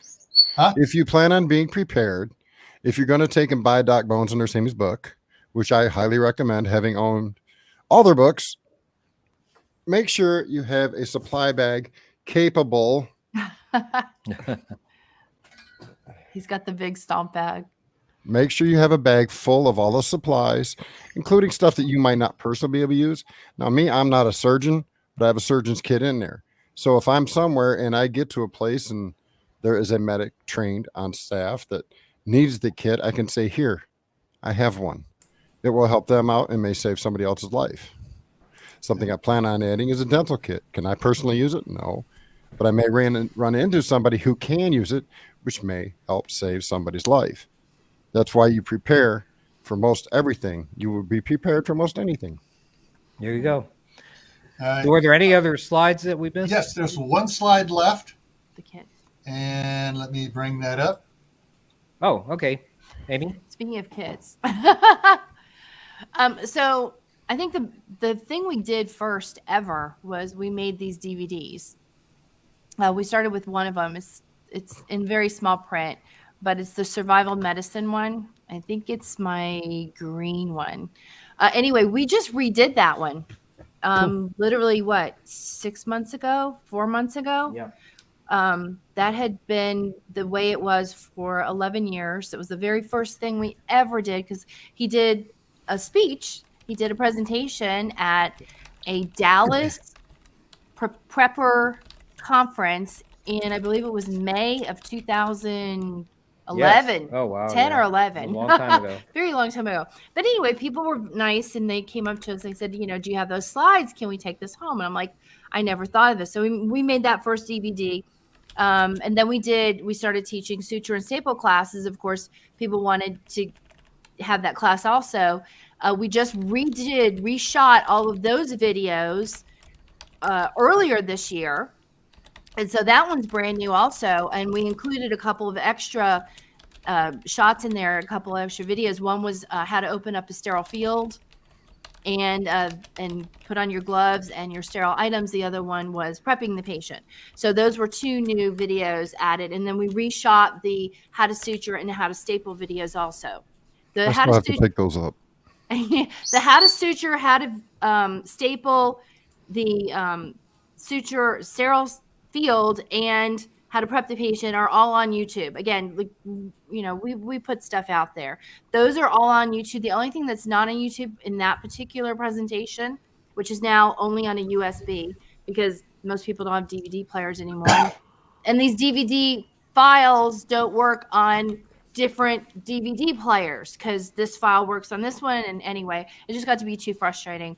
Anyway, the presentation of the actual class that we teach, those slides, that's only found on the DVD. That's one special thing. The pandemic one we did, we did it before COVID. So our pandemic preparedness DVD was pre-COVID, and it's just about all kinds of pandemics. It's not, hey, COVID this, COVID that. It's not about COVID whatsoever. It's about any virus, any bacteria, any problem we might have. You know, some creature that comes from an alien ship, you know, that doesn't have a name yet, causes a pandemic. This DVD will help you, or presentation will help you prepare. The other one we did, which is not terribly old, I think it was 2018, which wouldn't change very much anyway, is now all about medical supplies. So those are the 4 main topics on our USB. I actually have 15 videos on that USB, which a lot of them are surprise videos. You don't even know what's coming. The bags that you're seeing, the big one on your left at the top is our Stomp Supreme. By the way, somebody asked what STOMP means. STOMP actually stands for SEAL Team Operational Medical Pack, but it's come to mean, if you go to almost every medical kit website, it means one of their big kits. Right. It's right. Like all encompassing, the most stuff you can possibly have. There you go. So that one has all kinds of trauma supplies. It's a little different from our family pack in that I removed some of the natural supplies, mostly for room, not because I wanted to get rid of them, but for room so I could add more hemostatic gauze, which takes up space. There's 4 Israeli or pressure dressings instead of just 1. I needed the space, so I removed the teas, the tinctures, the essential oils, and the salves out of the family bag, and the small dental equipment out of the family bag to make room for more trauma supplies. So that's how those 2 are basically different. You'll see in the middle top, that's an eye kit. The bag varies. That's just one of the bags that I used at one point. Joe has a great article on eye care. On the website, we do include a copy of that on some good stock paper in a Ziploc bag, mostly if we remember to put it in a Ziploc bag. You can do it yourself so that you know how to use the equipment that you're getting. A whole thing with us is we're not just going to throw you a bag. The big kits actually come with the book. They come with a copy of this. It comes standard to free black and white. If you want to upgrade to our special color book, is a few dollars more. It's worth it. Thank you. I had an American printing company print these books. Paper and printing is insane these days, but I was happy I found someone that could do it within the year. because a lot of companies I contacted were just outrageous. Anyway, the bottom left is a medium kit. That's actually what Joe and I carry in our car when we travel. When we came from South Florida up here to Tennessee, that kit is in my car right now. And so that's what we have in case we run across emergencies, or if we need it on trails or hiking and we can get back to the car. The middle bottom one is a newer kit. That's a baby delivery kit. The middle thing is the blue square is actually a sterile kit. That is the same one that we used when we delivered babies eons ago. So that's the same exact equipment. Everything around it is what I've added extra. There's 40 extended cuff gloves if you're going to do an exam. There are 30 or 40 of the lubricating jelly, because you should never examine a woman without using lubricating jelly, especially during labor. It's very painful. There's a measuring tape to measure the fundus. You could use that during pregnancy to check on the growth of the baby. There's an extra pair of scissors in case something happens to the sterile one in the kit. There's a thermometer, again, to measure the vital signs of the mom. There's a yellow gown, a mask, head bonnet, anyway, all kinds of stuff. And then there's a dental kit. You want to talk about the dental kit? Well, the dental kit is actually the product of several dentists who told us what they would do. I basically took that bag that you see there, I empty bag, and I put it in front of them. I said, a disaster has happened. You're off the grid for the next 10 years. You're the dentist. Fill it up.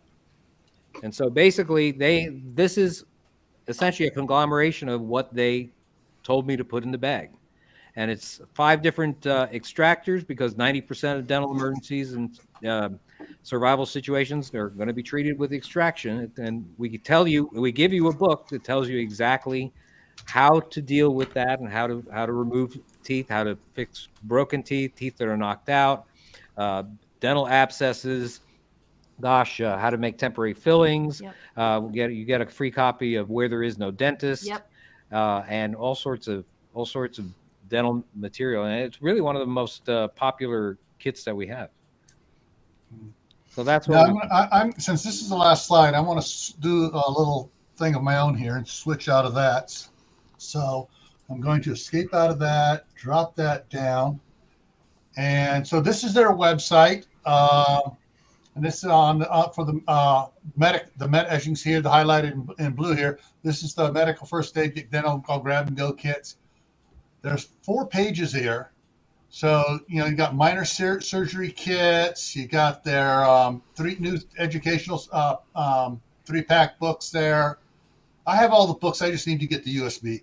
But to go across, and they got all these different ones.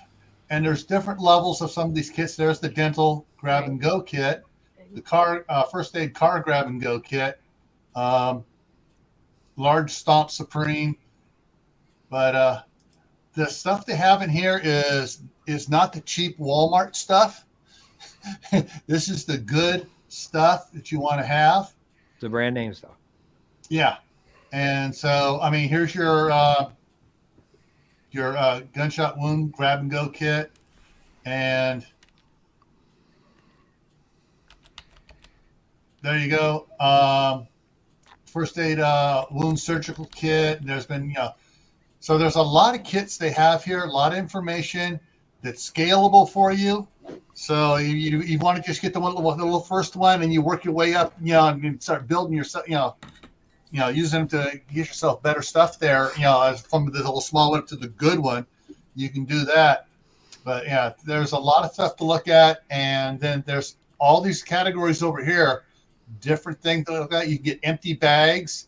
They got, the Red Dragon and the normal flu supplies. And remember, that's gone now. Yeah. Bleeding trauma products, So, I mean, this one here is probably where, so you got all your trauma stuff here. So, they got those little oxygen meters that scroll up one. A little teeny finger oxygen meter. Everybody should have one of those, as well as a blood pressure monitor in their kits. If you don't have one, I highly recommend you pick one up. because knowing their blood pressure, knowing their oxygen level while you're trying to treat somebody is very important. Yeah.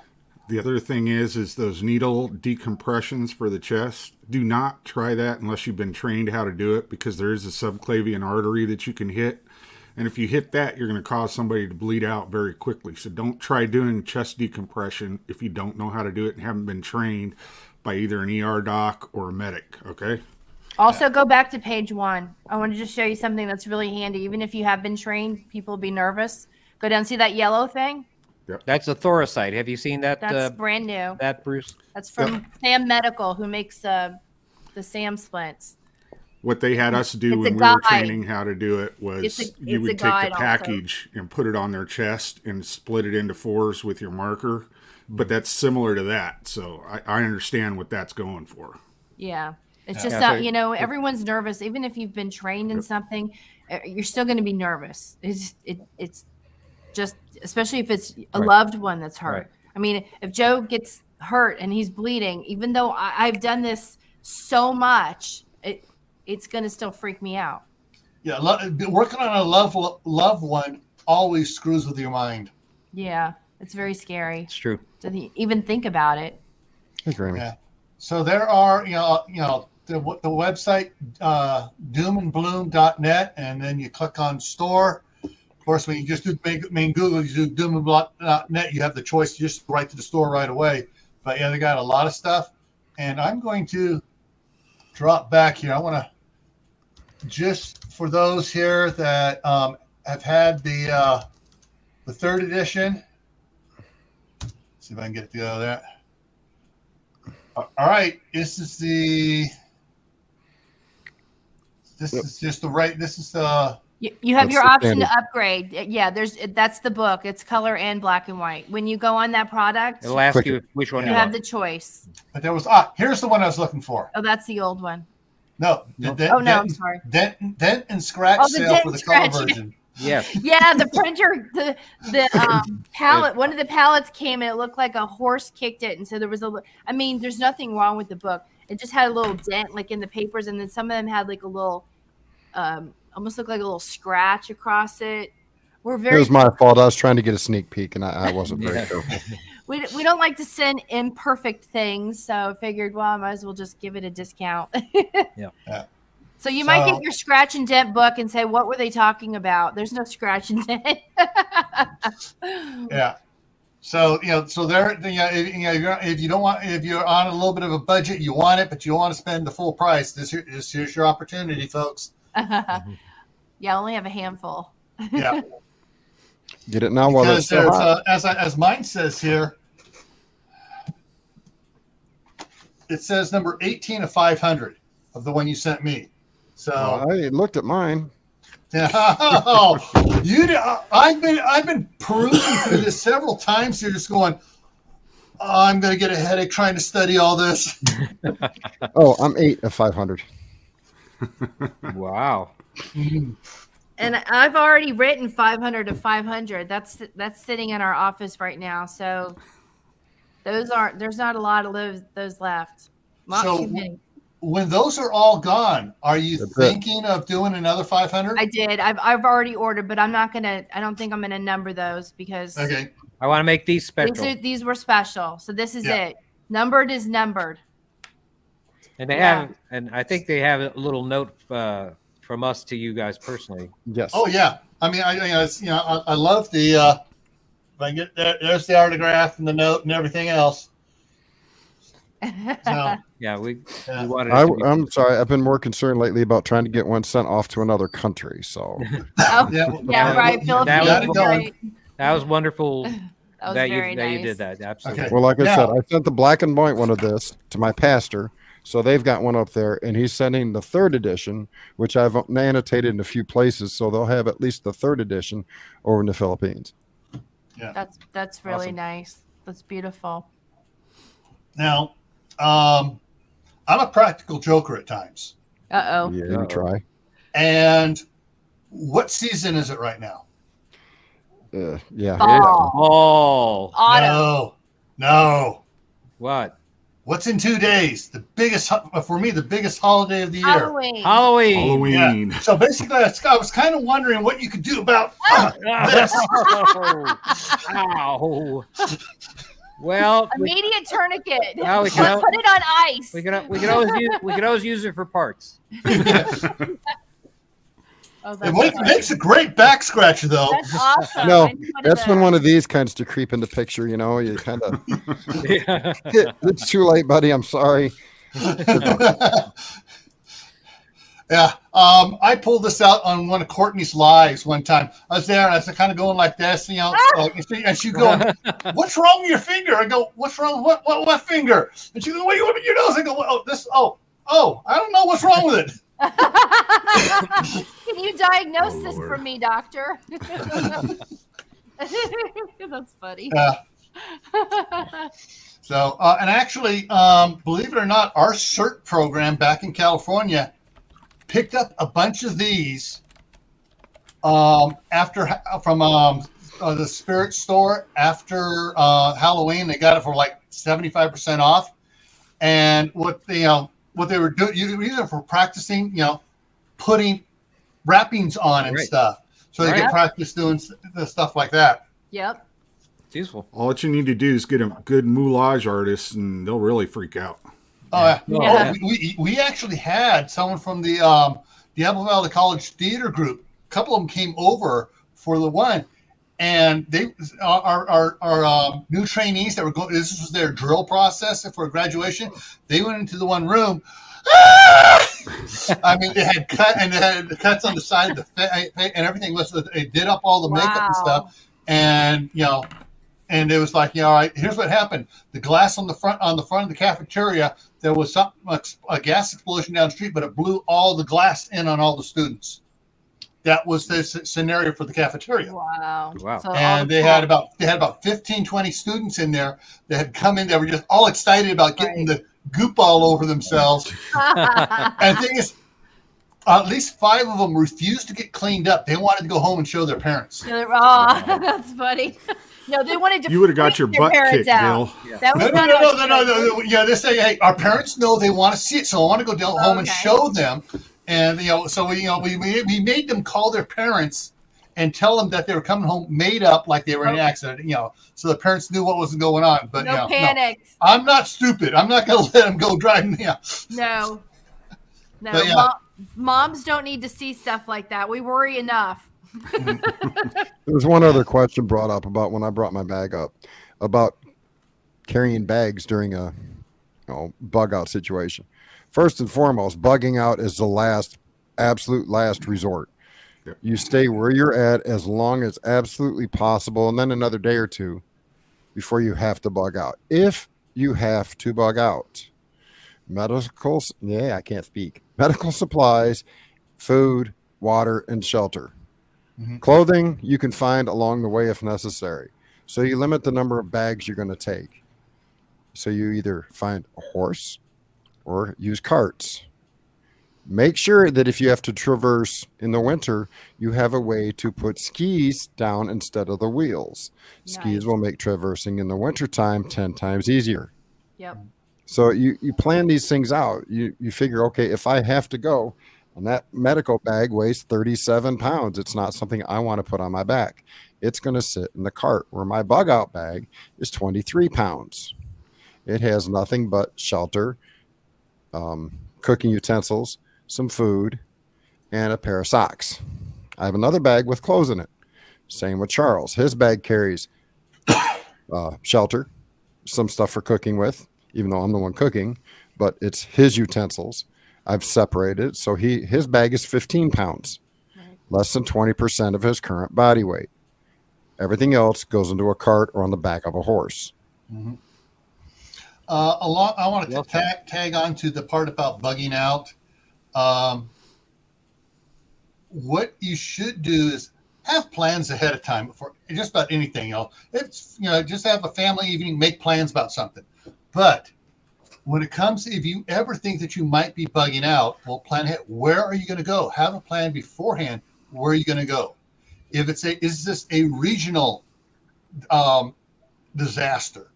Is it a half the United States type disaster? Is it a whole world, end of the world as we know it situation, and you need to get out of the city or wherever you're at?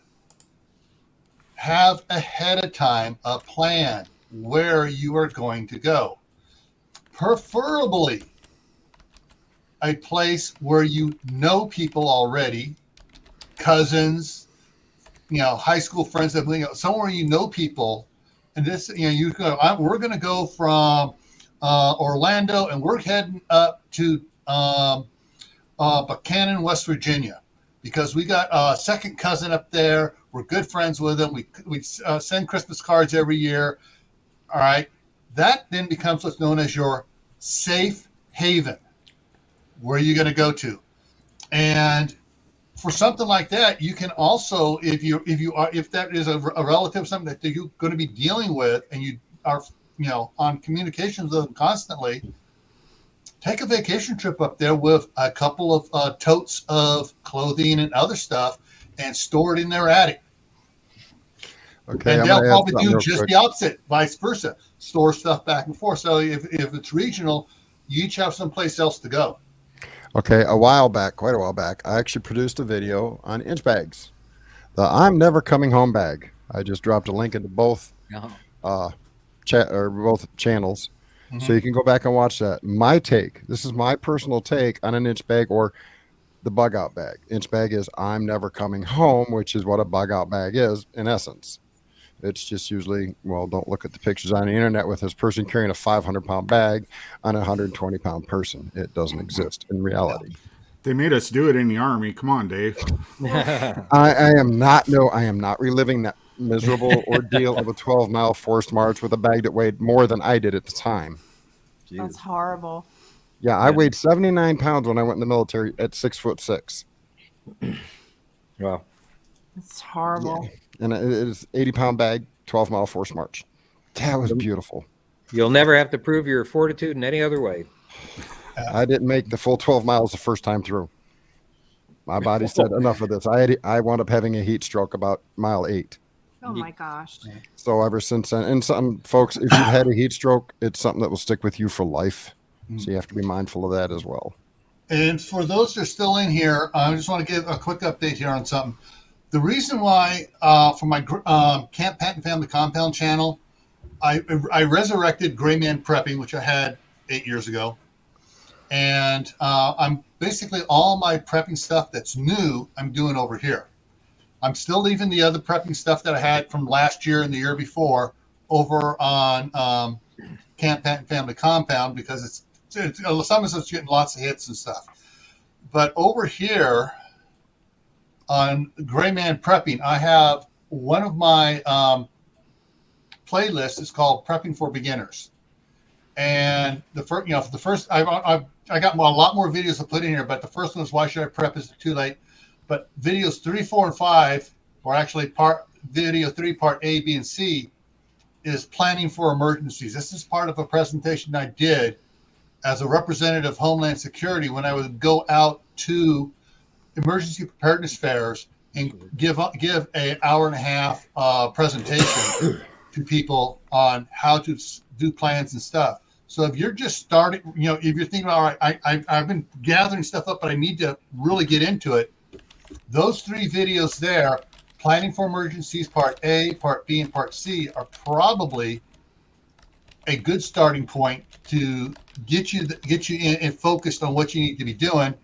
And one of the things I emphasize in there, prepping is a walk, not a high-speed race. Well, here's something that some people that are new to your channels and may not have been on mine when they discussed it. Doc Bones and Nurse Amy, why don't you explain to some of the new people why you got into prepping and started the series that you've started? Because a lot of people don't know that information. So I think the first thing we had seen was Katrina, and how people were just sort of left on their own. And before that, the mindset was like, well, everyone's going to come help you and things are going to be dropped in. And actually that was on a more extensive news casting, but what we experienced, which I don't think the majority of the country knew about back in the early 90s, was Andrew. And we had experienced that. Both of us separately had experienced that. And then we saw Katrina, and we were together. We thought, wow, this is really awful. These people don't know what to do. They're stuck in their houses. Not only do they not know what to do, they can't get to someone who knows what to do, and they can't reach information because there's no internet.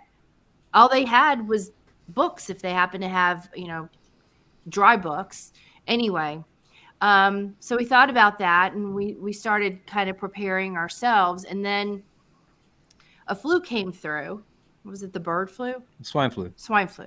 Sorry. So we had one every year. That was a pandemic. The swine flu was a little more serious. And so these building blocks kind of added up, and we thought, well, if we had a flu like 1918 and it was anything significant with, even 1 or 2% of the population, God forbid it should be 3 to 5%, we're talking about things shutting down. Now, this is 2009 that we are doing this. We're thinking of this. We start prepping. And like you said, that walk and run. I did a jog, I will say, because my FedEx and UPS guy thought, what is going on? They would ask me, bringing huge boxes of undisclosed food and all kinds of equipment that I was storing up, marine batteries and solar and ham radio and gardening supplies, and you name it. I was getting it, and I was doing it, and we were learning it. So we did a jog to preparedness, but we started writing, and then we went to our, like I mentioned earlier, our first preparedness show, which was in Dallas in May. I think it was 2010 or 2011. Yeah. And then we taught a class. People asked for, can we take the class home? Then we started going to more and teaching suturing and stapling, and more articles were written. Our mission became basically trying to put a medically prepared person in every family. Yep. And we wanted to put together an army of medics, essentially people held in reserve. Yeah. That if they come upon somebody that's injured, somebody that's ill, even in good times or bad, that they are able to function. I mean, we knew that with some supplies, with some knowledge, that if something really knocked us off the grid long term, that these people, I have no doubt that these people would save lives. Yep. And so we basically made it our mission to make as many of those people as possible. And that's where we are. And of course, for that, we had to impart knowledge. So we did classes, we wrote books. And the books came out of the articles people were printing, and eventually put together kits that made sense to us. We've just kind of followed on the path that's being put in front of us, and just have the faith that what somebody asked for, or what we feel is the next thing to do is the right thing to do, and I think it's been that way. So it's our mission. Yeah. Cool. Great. One of the things that, let me go here again. One of the things that I've learned over the years since 1971, when I started getting into emergency preparedness, is the neatest thing that I've run into is two things: the Boy Scouts and the CERT program, the Community Emergency Response Team. One of the part of the CERT program is a 2-part section for medical procedures, and one of it includes triage, and using the triage tags they have out for the green, yellow, red, black tags on it. The other thing I really loved was in the Boy Scouts, most Boy Scout Council offices will put on first aid class, and I froze. We'll put on first aid CPR classes on Saturday. Then on Sunday, they'll do the wilderness survival first aid. Awesome. Yes. Love it. And so, and you can guess what that one is all aimed for. You ain't in the city. You're out on a 50-mile hike, and somebody falls and breaks their leg, or somebody falls and gashes his arm on a tree branch sticking out of the ground or whatever. And, sometimes they don't have enough people to justify putting on a class, wanting to sign up for it. But if you go in there and put your name, hey, if you have a class and you don't have enough people, I would love to come and pay to come into this class. And the classes are actually cheaper than Red Cross. Nice. And you learn more. I'm going to add something real quick. Courtney asked the question why, or somebody asked it, and I think Courtney was talking about it between her and Fishy. Why push when you can pull? Yes, pulling something as a rule is generally a lot easier on the body, especially if you've got shoulder straps. The thing is, let's say you're walking through a heavily rutted area with tree roots and rocks and other things, and you happen to trip over one in that cart you're pulling behind you. Guess what's fixing to run you over? Yes, all your supplies, and they're about to hurt you. If it's in front of you, yes, it might be a little more of a struggle to keep it going, but if you fall, it falls away from you, not on top of you. So as a rule, you want to push. So if you're going to take a two-wheeled cart and modify it for, going through the woods, make sure you got a squeeze that you can hook to the bottom of it for wintertime. Mm-hmm. I would also take and change the wheels out. They usually come with some very skinny, narrow, very little air, like 10 PSI air tires in them that aren't worth anything other than traveling over flat grass. I would go out and find what they call fat tire bikes and change the tires out for them fat tires. They're usually 4 to 6 inches wide, 35 PSI in tires, and they roll over rocks and roots very nicely compared to, the little teeny ones. And strollers I don't recommend, because if they think you've got a child in front of you, they're going to take and say, okay, we're going to shoot your child if you don't give it to us. Okay, that's not going to stop anybody with bad intentions. So strollers, if you're going to have a cart, you might as well get a cart that can carry what you need. And you're not going to be able to hide it in the first place. Yeah. Bad people are going to do bad things. Right. And if you're a homesteader, you should have one of these already anyways. The two-wheel wheelbarrow. It's made to be pushed, and it's set to be balanced right. And you can always have on the front of it here. Let me pull one up here. Oh, this one looks like it's going to be a big one. You can always tie a rope around the cross piece and have somebody else pulling while you're pushing. Hence, 10-year-old child named Charles. Samuel, hi, Samuel. Sorry. Just dangle a candy bar on the stick over his face and make him chase the stick. He never knew. He never knew. I'm sorry, I had Yosemite Sam channeled there for a second. Samuel, Samuel.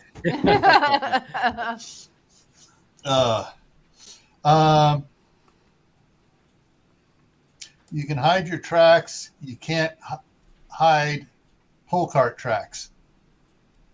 Oh, yeah. Well, it depends. It depends how many people are in a group. If you're just one or two of you, you're in. But if you got a family of 5 or 6 people, you have one of those big, huge 4-wheel garden carts with with the big sides on it. You have all the heavy stuff on there. 2 people pulling, one person pushing, and everybody else has small packs on. The person in the back can have something to be, covering up your tracks.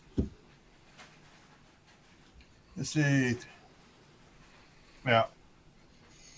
So we've been out here for 2 hours now. I think we covered everything. Does anybody have any last minute questions before we wrap this up?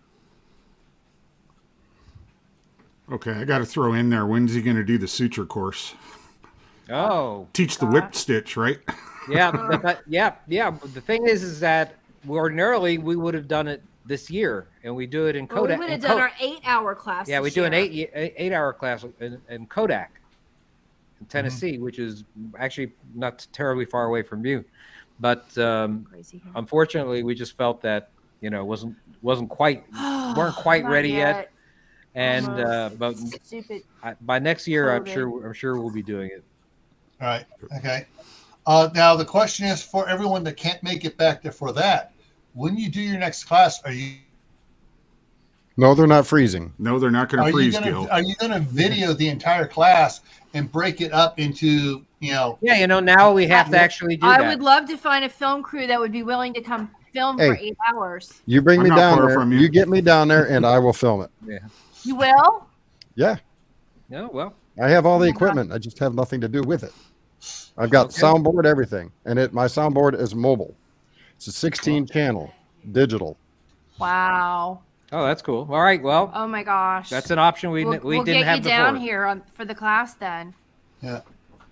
Sounds good. Cool. Yeah, because I know there would be a lot of, I mean, a class like that, A, you could just put it up on YouTube, or B, you know, have a Patreon channel or something where you could put something like that, you know, for your, you know, paint, or do like Courtney has, you know, membership for her channel for a White Family Farm. She only charges 99 cents a month for the member stuff, and she does a lot of stuff for the members only, but you can have a members only on your YouTube channel and display that type of video there, so it helps offset the cost of film crew and stuff like that. Film cheap. crew, Dave, film crew. Yeah, I'm Get cheap. a point I right. don't require Film much. crew. yeah. Keep the Transportation. kid fed. That's the important part. Sounds great. A warm bed and some good food. There you go. That would be awesome. I mean, we've thought about being able to film it, but it's just we're a 2-man crew most of the time, and you know, I'm helping him teach things, and then while I'm teaching, he's preparing for the stuff he's going to teach. So, And everybody has, you know, when we do suture classes, you know, we really are. It really we're is a taught- yeah. personal He one-on-one takes half thing. the class, and I take half the class, And I personally try to tear apart your closure. yeah, You know, It's a lot you of put it hands-on. together, you know, the way I tell you, and then I try to actually the way we tell pull it them. apart, because the way we tell them. when the people I'll give leave you- our class, I'll give you credit. I'm comfortable that they can close the wound. Yes, I'll give you credit for writing, but I'm not going to give you all the credit for teaching. Okay, you're good. You're a great teacher. Joe, remember, there's a bed or there's a couch, so be Yes, careful how you right. respond. You know, I do. I mean, I said in the beginning. There's a doghouse You know, too. I did write the herbal stuff. I did all the photography, all the graphics. Any graphic that was made, I made it. Yeah, I wrote the nursing care chapter. we're a team. I wrote the bleeding trauma chapter. So we go together. We're a team. And it makes a hell of a team to make a hell of a book. Yeah. Oh boy, that was night and day for 12 months, nonstop. Right. There was no weekend or evenings. It was right. Read. Anyway. Yeah. Well, Well, we really- just think how many lives are going to be saved by that book. Well, let's. Aw. If it saves one life, then honestly, Don't forget the other it's ones. worth all the work. Oh yeah, the other was. Listen, There's in a- between the other books, let's not forget these. Right. Yeah. We Well, must actually, be- all three of those books is that 3-for-1 Right. book training Right. thing Yes. on it. Right. Oh, by the way, no one Mhm. knows this, and you haven't told anybody this. We actually just redid that antibiotic book a teeny bit because some of the antibiotics that we had pictures of aren't available anymore. So I bought all the antibiotics that are available right now and retook pictures and replaced the lady who put that book together for us. Mhm. She sent us the copy. You changed some of the wording, so the old names are out. And then I took the pictures, and so the old pictures of the Thomas medicines that you Right. can't get But are she's- now replaced. So I just replaced the good pictures. Thomas Labs was basically the main source for fish antibiotics, which for I- over 10 years. which I wrote the first physician article on that in 2010, and because of pressure from the government, the Thomas Labs had to just eliminate all of its products. But now there's still some veterinary products that are still available, and so you still can get them. Aqua, fish aid, Yep. Well, some fish aid is no longer there, but fish biotic is there. fish biotic. Right, but bottom line is you definitely have to, you know, there is going to be a specific It's limitation getting on how much you're going narrower to get. and narrower. The medications you can buy and Right. who's selling them. Right. So this Chewy book's still out of sells date? them. No. Need a new book. It's not out of date. It's not out of date. The only thing it changes is a picture and one medicine. Okay. Levofloxacin, which is a a pretty good That's an addition. medication That's an addition. is yeah. now available. So we Right, but added levofloxacin. Okay. That was the old page. Two questions now on basically kind of the same. So the update to that book's going to be coming out soon, updated, or you're just going to do a soft copy for Kindles and stuff? You talking about the antibiotic book? Yeah. Oh, it already changed. It's already changed. So what you do is you just resubmit your PDF into Kindle, and it takes them like 24 hours, and then the next book that they print has Right. it. So seriously, It's now it's up just to date. pictures. It's pictures, Okay. and we remove the word fish mocks. Right. Yeah. Right. Unfortunately, they don't make that anymore, but they do make Aquamox, and they do make fish biotic amoxicillin. So they do. There are still some available, but remember that the FDA has stated that there is going to be an increased stewardship of antibiotics, including livestock antibiotics. And it's Right mainly now, due to the what was it, left. ivermectin that people were using. yeah, basically, things like that are just not going to be available. All right. Now the second question is, Gil, as you're far echoing. as the like the Kindle books and stuff, is this ever going to go on Kindle? Never. No, never. Okay.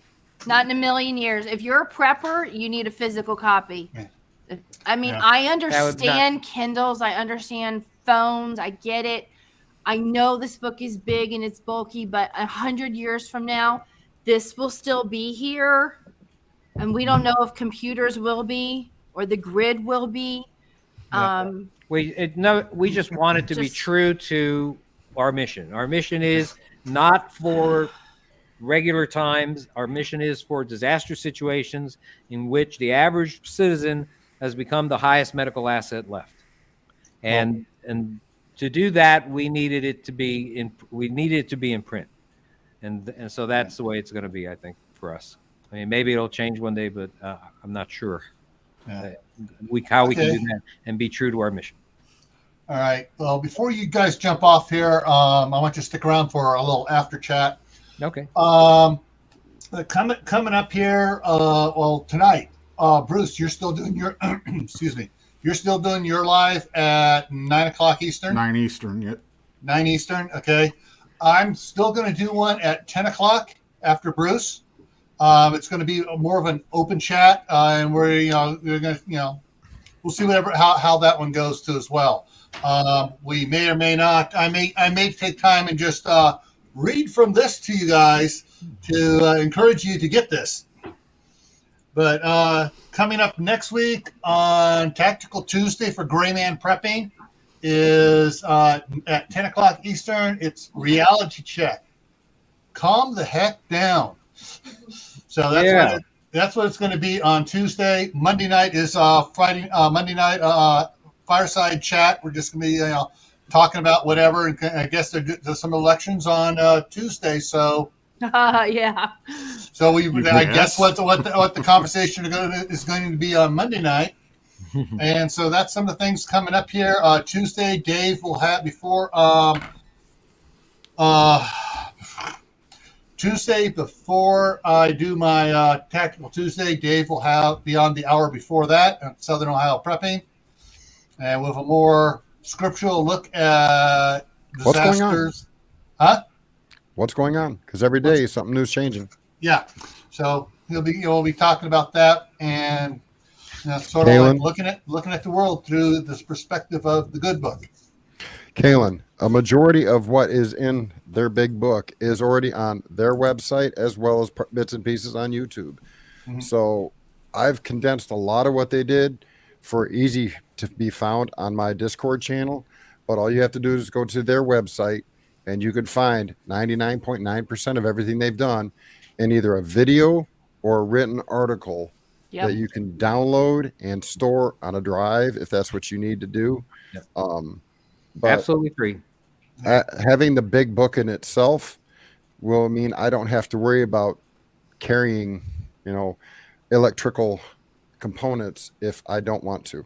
Having a book means I don't have to worry about keeping a computer in a ESD bag along with hard drives and flash drives and all this other stuff. If I want to leave all the electronics behind, all I got to do is worry about making sure I carry the book. Yep. All righty, folks. So we're thankful all you in the side chat were able to hear. Hope and information. And I froze again there, so I just saw myself come back. I was looking at the side chat. So I thank everyone for being here for their questions and comments and the conversations going on the side chat about stuff dealing with medical and everything else. Thank you, especially for Joe and Amy for coming in here and teaching us. Thank you. And trying to lift us out of the mire of our ignorance. I want to just say that it's always a pleasure being on with you guys. It really is. I want to thank you for all you guys do for the preparedness community, you, Dave, and Bruce. And that's what we really need to do is we just need to educate people. We got to tell people what they need from our standpoint medically and from your standpoints, with all the other things that you teach them. And we're just proud to be just a small part of it. And Well, let's all my stick only- together. My only regret was not having you guys on my channel sooner, other than waiting for a pandemic to come up and bite us all in the rear end and have to get it done. I should have had you guys on my channel a lot sooner. That's okay. Yeah. And we're happy to come back anytime. Yeah. All the time. All righty. So with that, we're going to wrap this up here. Final words of advice from the panel here. Anybody have final words for our viewers? Very simple. Do what you can with what you have where you are. Amen. Sounds good. All right. Take care, everyone.